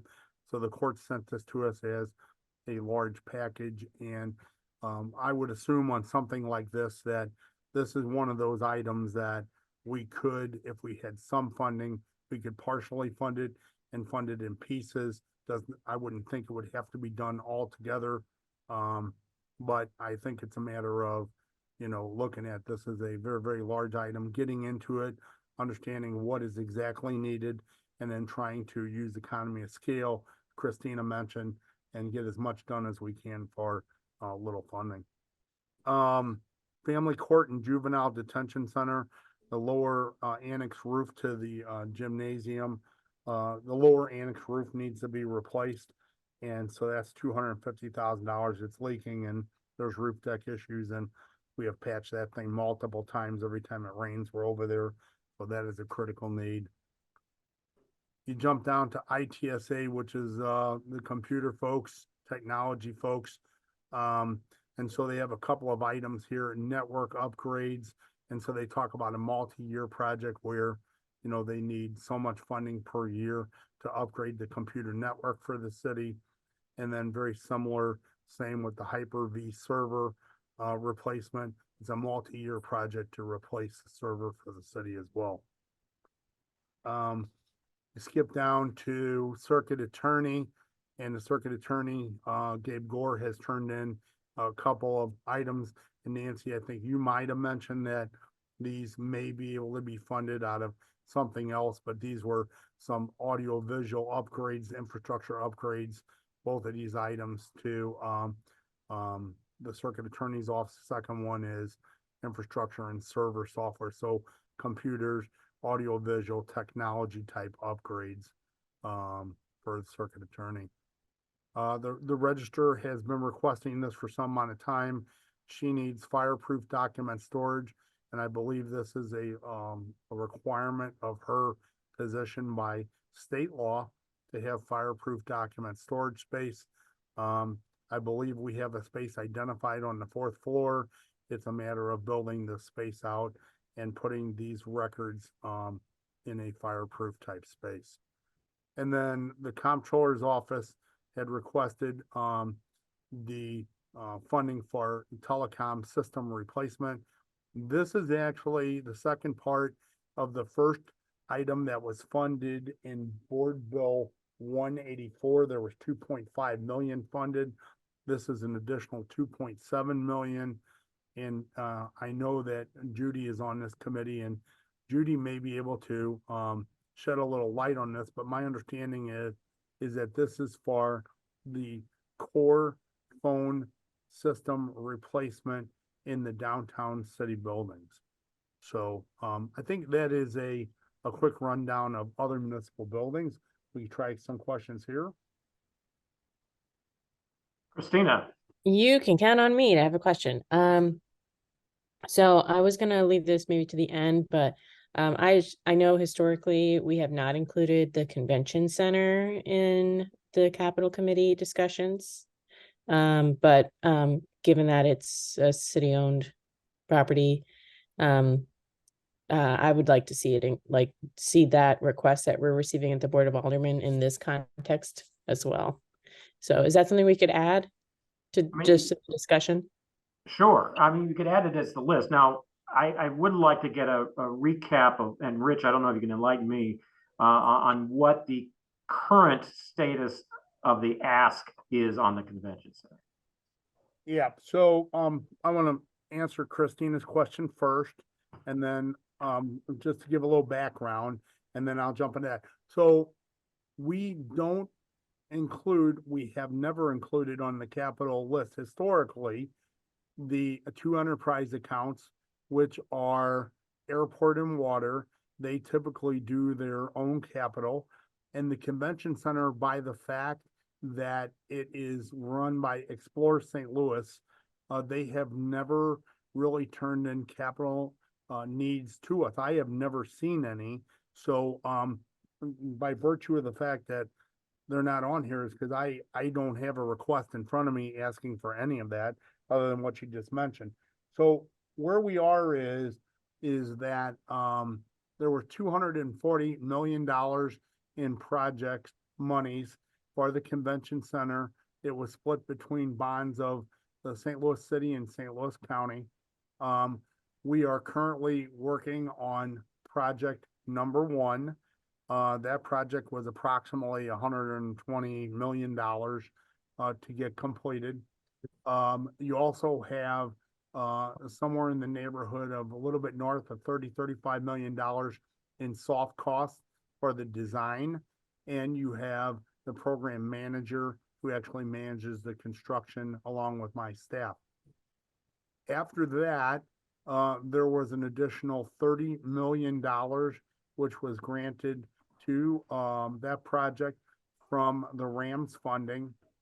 And then most recently, there's a conversation out there, and Christina, you would know this more than me, about a board bill that is circulating to the Board of Aldermen for $20 million of interest funding from the RAMS and ARPA money. Is that correct? Yes. Okay. Carrie, The interest. Yeah. The interest, the suggestion so far, Rich, has been to use the interest gained from those two pots of money, which would total around 20 million. To your About 20 point. million. So that additional 50 million from the RAMS and that additional pot of money would be to do a modified phase 2 of the project, and it would tie together the work from phase 1 into the existing convention center. There are some things that would just not get completed on the order of the ballroom, the kitchen. This will be a connector. The outside park is included here. And then from my understanding of the project is in order to complete the project or complete phase 2, there would be an additional 40 plus $45 million needed to completely finish phase 2. So when you got all said and done, it would be on the order of, let me get my number straight here. So 240 plus 30 is 270, 290, somewhere around 330, I guess would be the total to finish all of it. So we're, even with the 30 million and this 20 million that's being contemplated now, it is a tie together of phase 1 and the existing. It's a portion of phase 2, but it is not the entire phase 2. Paul, did it answer your question? Yeah, I think so. And obviously, just to clarify, within the management agreement of Explore St. Louis, they do have an asset preservation fund. It's right now, it was originally at $2 million per year, but with the new agreement, it ended up as $2 million per year plus a growth in CPI. This year's budget, and this is in the citywide accounts, it amounts to 2.29 million. And again, that goes up with the annual CPI. So that's where most of your annual requests for capital improvements come from Explore St. Louis in regard to the management agreement of the convention center. But yeah, obviously the big challenge there, and we're not even done with our categories yet, is that we're talking about discretionary monies here of about $36 million, maybe a little bit on the citywide accounts, but other than that, that's it. So something on that order of magnitude would mean you'd be basically eliminated everything else in this list. But yeah, that would be a big nut to crack for this capital budget. But knowing that it's out there is worth noting. Alderwoman Spencer, you have your hand raised. I do. Thanks, Paul. No, I just, I appreciate these questions, and kind of looking at, the convention center and getting it funded, through various different ways. I want to be cautious, however, in adding buildings that the city owns or properties that the city owns to the capital request list, just because we have a lot of relationships with properties that the city owns, whether it's that the city owns the land underneath something, or, we own the YMCA buildings and other things, we have other capital assets that are managed by outside entities. And once we open up that Pandora's box, I think it could be very, very, that could be a very large box, and we could have some problems down the road. So I just want to be cautious in contemplating that as a general rule. Thank you. So noted. Yeah, I think the overall limitation here is going to be, and we're talking what critical needs of over $167 million, and we're talking $36 million to spend it on. So that's, I think the math is going to pretty much dictate how we end up in this situation. Are there any other questions about municipal buildings for the moment? Actually, I did have one before we got distracted on that convention center one. The courts, I think, is going to be one that's that big project, that $8.4 million you talked about. I'm getting there. Is that something that could be phased? And would we know what a logical way of phasing that would be? Yes, that's what I mentioned. I believe that it could be phased, yes. Okay, but we would not, you don't have any details on how that would work, would it? Yeah, I just know that they're asking is a big number. I would assume it could be phased by division, by floors. I'm sure there are ways to break that number into pieces rather than saying it's all or nothing. Okay. Nancy, I see your hand is raised. Yeah, I just let you know, we've had some initial preliminary conversations with them about this $8 million and some of the other things that they're asking for to talk about what that would look like. But Nathan Graves has left. I don't think there's an interim person sort of, but Right. not at the same place yet. But we are having some conversations with them, and the same is true of the circuit court circuit attorney, because some of them have not used, I know you hate this, Paul, but some of them have regular money in their regular fiscal year 24 budget that they haven't spent, and they're not going to be able to spend some of that money. So they may need to do a transfer to start some things now, but for smaller things that are on this budget. I mean, no, that's fine, as long as it's something that doesn't obligate on a recurring basis. No, it would be to take care of some of the smaller things first, so that we were. I don't mean that you hate it. I just mean that in the spring people start moving money around, but some of these things could be taken off the list, and I'm putting a list together based on what people have seen and still have in their budgets, and what the cost is, to see if there's some things that could be taken off of these lists and move to a different budget. But ideally, they've been working with us more about how to finance this and where monies could come from. So even with the digitalization, there are some grants, and we've started to get some of those in smaller numbers, but trying to get bigger numbers of monies to adapt the courthouses to the 21st century. So. Okay. First of all, we're running up against time. Are we okay to go long? Is that okay with everyone? Any objection? Okay. This is the most important thing I'm doing today. What's that? So this is the most important thing I'm doing. Great. Okay. Millions and millions of our city's money. Yeah, this is how sometimes it's sometimes how these capital meetings go, but yeah, we'll try to be efficient with our time here. Final category is other city vehicles. Yep, so the final category H, other city vehicles, there is 26,293,000 in city vehicles. And as you know, there are thousands of city vehicles. Chris could give you the exact number. This is everything that is not police and not fire. This is the public works fleet.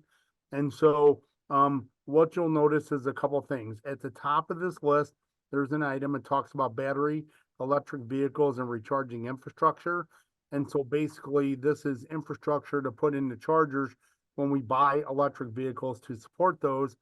And then the incremental cost of battery vehicles, meeting the, acquisition executive order by the mayor. The second portion of it is the critical, list of vehicles needed. Now, they are not all in this list. What I will tell you is this list shows the top 100 needed vehicles from 1 to 100 in priority order, and the total being 19,968,213. I doubt, I've never seen that we put 20 million towards vehicles. So what we would do is if the committee decides to recommend, 5 million, 6 million, 8 million, whatever, you just simply go down the list and you cut it off where the most logical number is that we can fund, and everything above that line gets funded, and everything below that line moves up for the next time. So, Chris, I'm gonna let you add any comments that I missed on that before we go to questions. Thanks, Rich. There's nothing sexy about this. It's not fire, it's not police, but basically every city service that has anybody doing anything in a park, on a street, 2 buildings, is encapsulated in this fleet. So there's about 1,700 units total, and this lists them by division for the criticals, then the needed, then the desirable. It is when you've determined what a number is going to be, then I will go back through with the directors a second time and prioritize what's going to be above and below the funding line. So it's this is an interim step for this one. But the bottom line on it is that if it's in the critical category, it's already at least 30% overused. Should last 10 years, but it's already 13 years old and has the mileage that goes along with it. So we don't put them on the critical list lightly. Just to hit the highlights, I know time is of essence here. The highlights of it are that the refuse fleet has a source of funding, the $3 household fee, the last one that was passed. Part of that goes to buy capital. And for the first few years, it bought enough to keep us up to snuff with what the costs were. The problem is that the price of refuse trucks went from $240,000 to now $320,000 a piece. And so with just that funding source for the last 3 years, we haven't been able to buy as many trucks as we have lost. Right now, we have 9 new ones on the way, but there's trucks as old as 2007 that are serving as backup units. And unfortunately, because of what our numbers are, almost every day, all the backup units are out as well. So this is an ongoing battle, and the prices just keep going up. And so if we don't supplement the refuse by a couple of $1 million, then we won't be able to catch up for the last 3 years and get where we need to be. So I'd like to take a bite out of the refuse part of it, just to make sure we don't fall behind any further on that particular area. The other ones that have us concerned, and understand that my general fund budget has to fix everything possible that we don't replace. So if we replace this and fix that, it doesn't really make any difference to me. But the reliability of it, obviously, if you have a newer vehicle, it's more reliable, less downtime. And so the operating departments performing the services, if you don't give them a smattering of new vehicles every year, then they don't have anything that's reliable, and things might be down for 2 or 3 weeks at a time. So if the operating departments tell you that they can't do this because they don't have enough refuse trucks, or they don't have enough tractors to cut all the grass, or they don't have the milling machine to do the paving operation, they're not kidding you. That really is a problem, and it inhibits operations every week. Something is not getting done because the vehicles are down. And no matter how much work we do on them and no matter how much we spend on them contractually, we can't fix a vehicle that's already well past its intended life. The other area besides refuse trucks that has me concerned is snowplows, particularly because the street department's getting ready to take on major overlay projects with the ARPA funds and other funds you're discussing here today. And so that requires them to be hauling all that heavy asphalt and gravel beds and things. So it puts a lot of wear and tear on the trucks. And it will wear out several of the dump trucks, particularly the big tandems, which are necessary for street maintenance in the winter. And we've been lucky about storms, a few small storms a year. And so that's why you haven't seen the problem yet. But we have 2 6-inchers in 2 weeks. We'll be to the point where it'll be 3 days before the streets are clean because there's just not enough trucks to run 65 trucks all at the same time for multiple days, followed by a second storm. So we've been lucky on the weather, but we can't count on being lucky forever.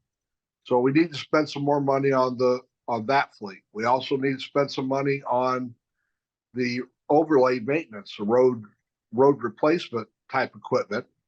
You may know that the St. Louis Works budget, which is what has been traditionally used for that, was held up for a couple of years.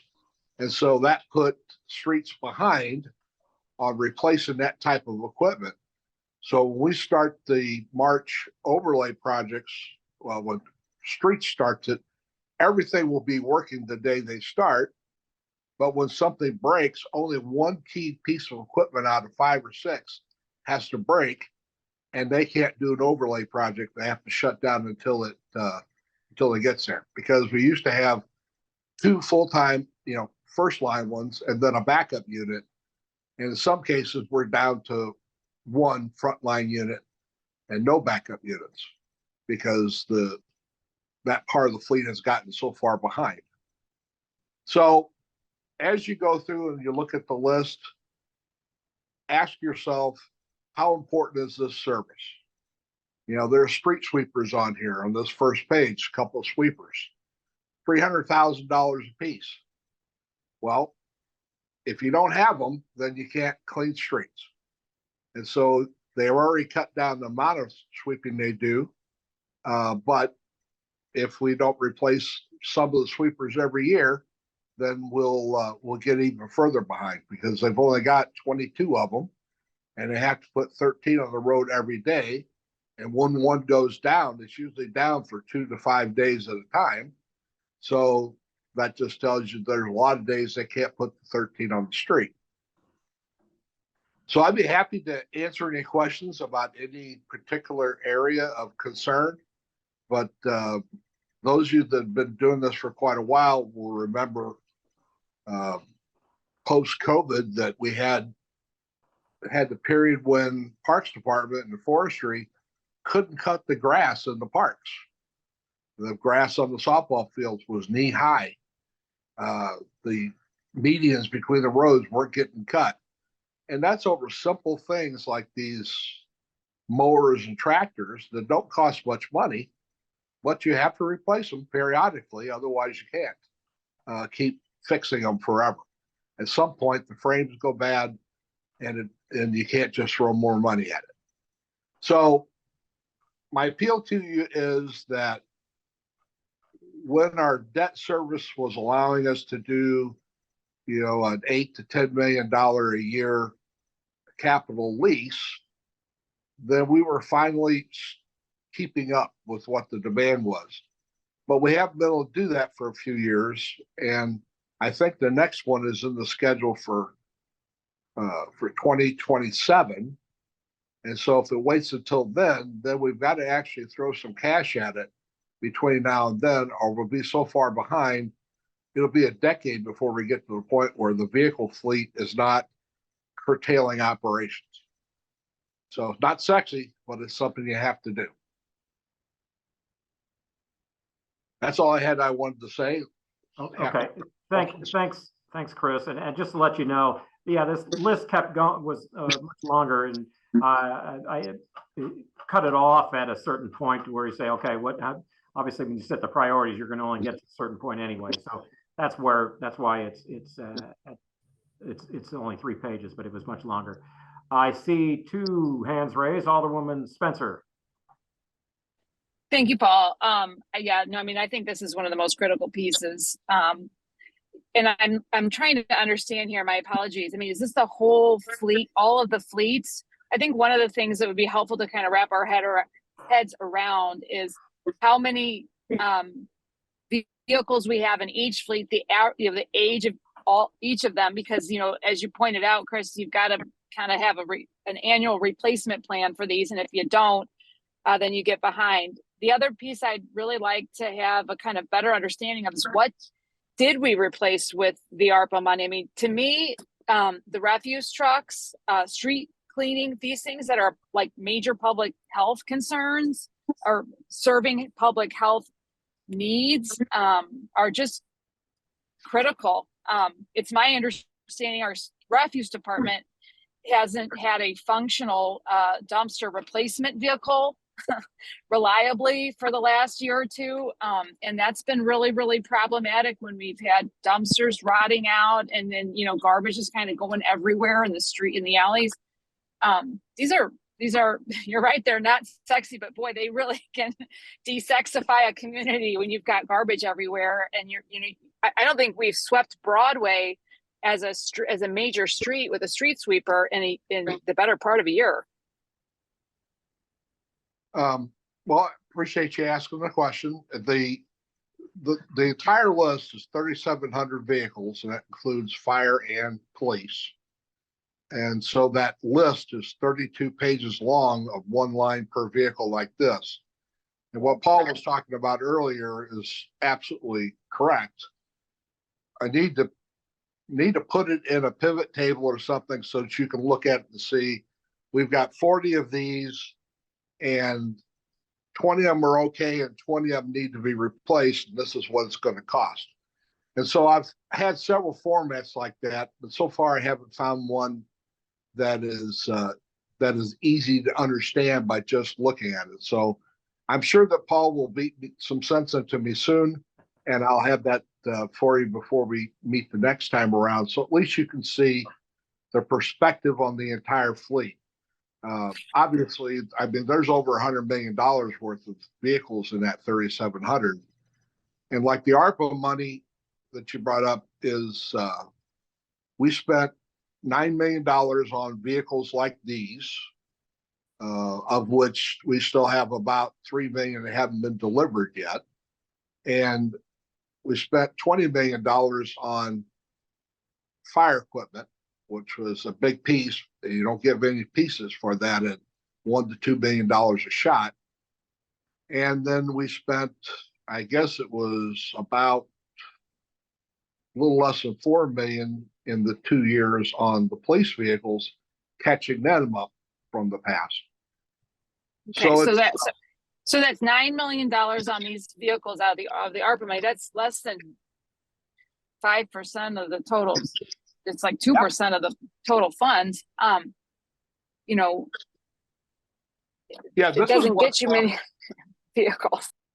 This is what's left after the $9 million is fully executed. Okay. And I'd be happy to help kind of try to digest the data. It's an area that I have a lot of experience in, if I can be helpful in that regard, because this is a priority, you know, to make sure that we have the tools, the vehicles we need to get our job as a city. Right. And I appreciate that you recognize that. Because I'm not, you know, it's not really my vehicles, but they're my responsibility. And we need to provide the operating departments what the tools they need, including these vehicles, to get their job done, or we can't expect them to do it. I'm with you 100% on that. It's our job to make sure that they have the funds to get the vehicles they need. And so, yeah, I want to be part of, be as helpful as I can in helping to figure that out. I appreciate the help. I would love to work with you on it and see. The one thing I've got plenty of is data. The question is, I keep most of it straight in my head, what's important or what's not, and what's going on day to day. But want to put it in some kind of format that everybody who's not familiar with all the various elements of the fleet and what the operating departments do can take a quick look at it and understand how critical or non-critical a section of the fleet is.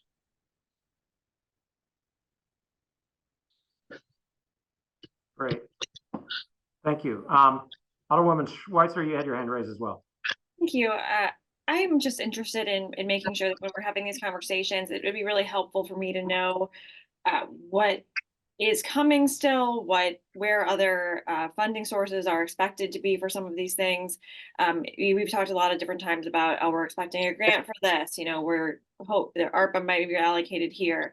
And I think that will give us a lot more information. And, I think it's pretty much needed for, every category of item. Every time an item is mentioned, it's like, if it's not coming from here, where is it coming from? And what's the plan? And I think it'll be also interesting to know a little bit more too about the maintenance and any timelines and anything that's happening that we might not know about as much on the back end when these cars are in repair. I know I had heard from a constituent a few days ago that their refuse was a little late getting picked up, and they talked to the driver, and the driver said that that was her third truck that day. And so obviously that's really concerning. And so just knowing more about how we maintain the fleet and what that all looks like is something that I think is helpful to give some color to this conversation. Absolutely. Well, the long list of vehicles, that 30+ page list, does annotate each one that's been paid for but has not yet been delivered. So that's pretty And you easy. said it was 300 that have been paid for but not yet delivered? About 3 million worth. 3 Three of million. the 9 million has not yet been delivered. 3 million, that's what you said. Okay. Yeah, some of the things are because it takes 6 to 18 months to build these specialized vehicles. And the other problem we with common vehicles this last year was the UAW strike put everything back 4 or 5 months. And like this year, so we didn't do the capital in August like we have in years past. And so now that we're cycle on doing capital, we'll miss the entire 2024 model year. So basically, we're going to go a whole model year without buying anything, which is this year. And then we'll be buying 2025s with whatever funds that the committee decides to allocate to this need. And don't get me wrong, I understand, both as a 30-year commissioner and as a citizen of the city, that everything on this list is important. The problem is, I guess I'm glad I don't have to vote, because if I had to vote, I'm not sure which I would decide was more important. So I'll just make the appeal, give you the facts, and then be happy with whatever you think you can spare. Right. As the budget director pointed out, the amount of money we're talking about covers, maybe a quarter, fifth of the listed items here. So it's a very important thing to know what other sources of funding are coming in. And I know, Director Payne, we've talked about this in the budget hearings, there's so many different funds in the city of St. Louis, and the way that they work to where the money can go, when, how the bills pass. I think it makes us less efficient than we could be. We talked just now about the St. Louis Works Fund was held up. It's like, okay, in the meantime, things got more expensive. So, I I'm definitely a beginner in this conversation. This is my first time on this committee. So, I think for me, and to Alderwoman Spencer's point, just the more information, the more data, the more we can know where things are coming from, how we're planning, what that all looks like.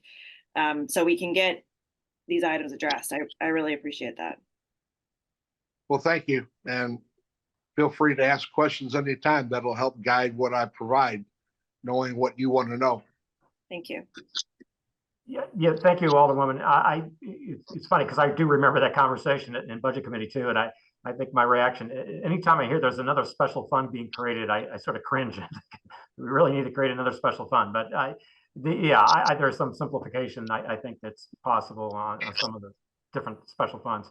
Yeah, and just to follow up on one of the things Chris addressed, because we were able to make some progress on refuse trucks in the last few years, but as Chris pointed out, when we increased the refuse fee a number of years ago, we had a $1.8 million for refuse truck replacement. That was the portion that was allocated to replacing refuse trucks.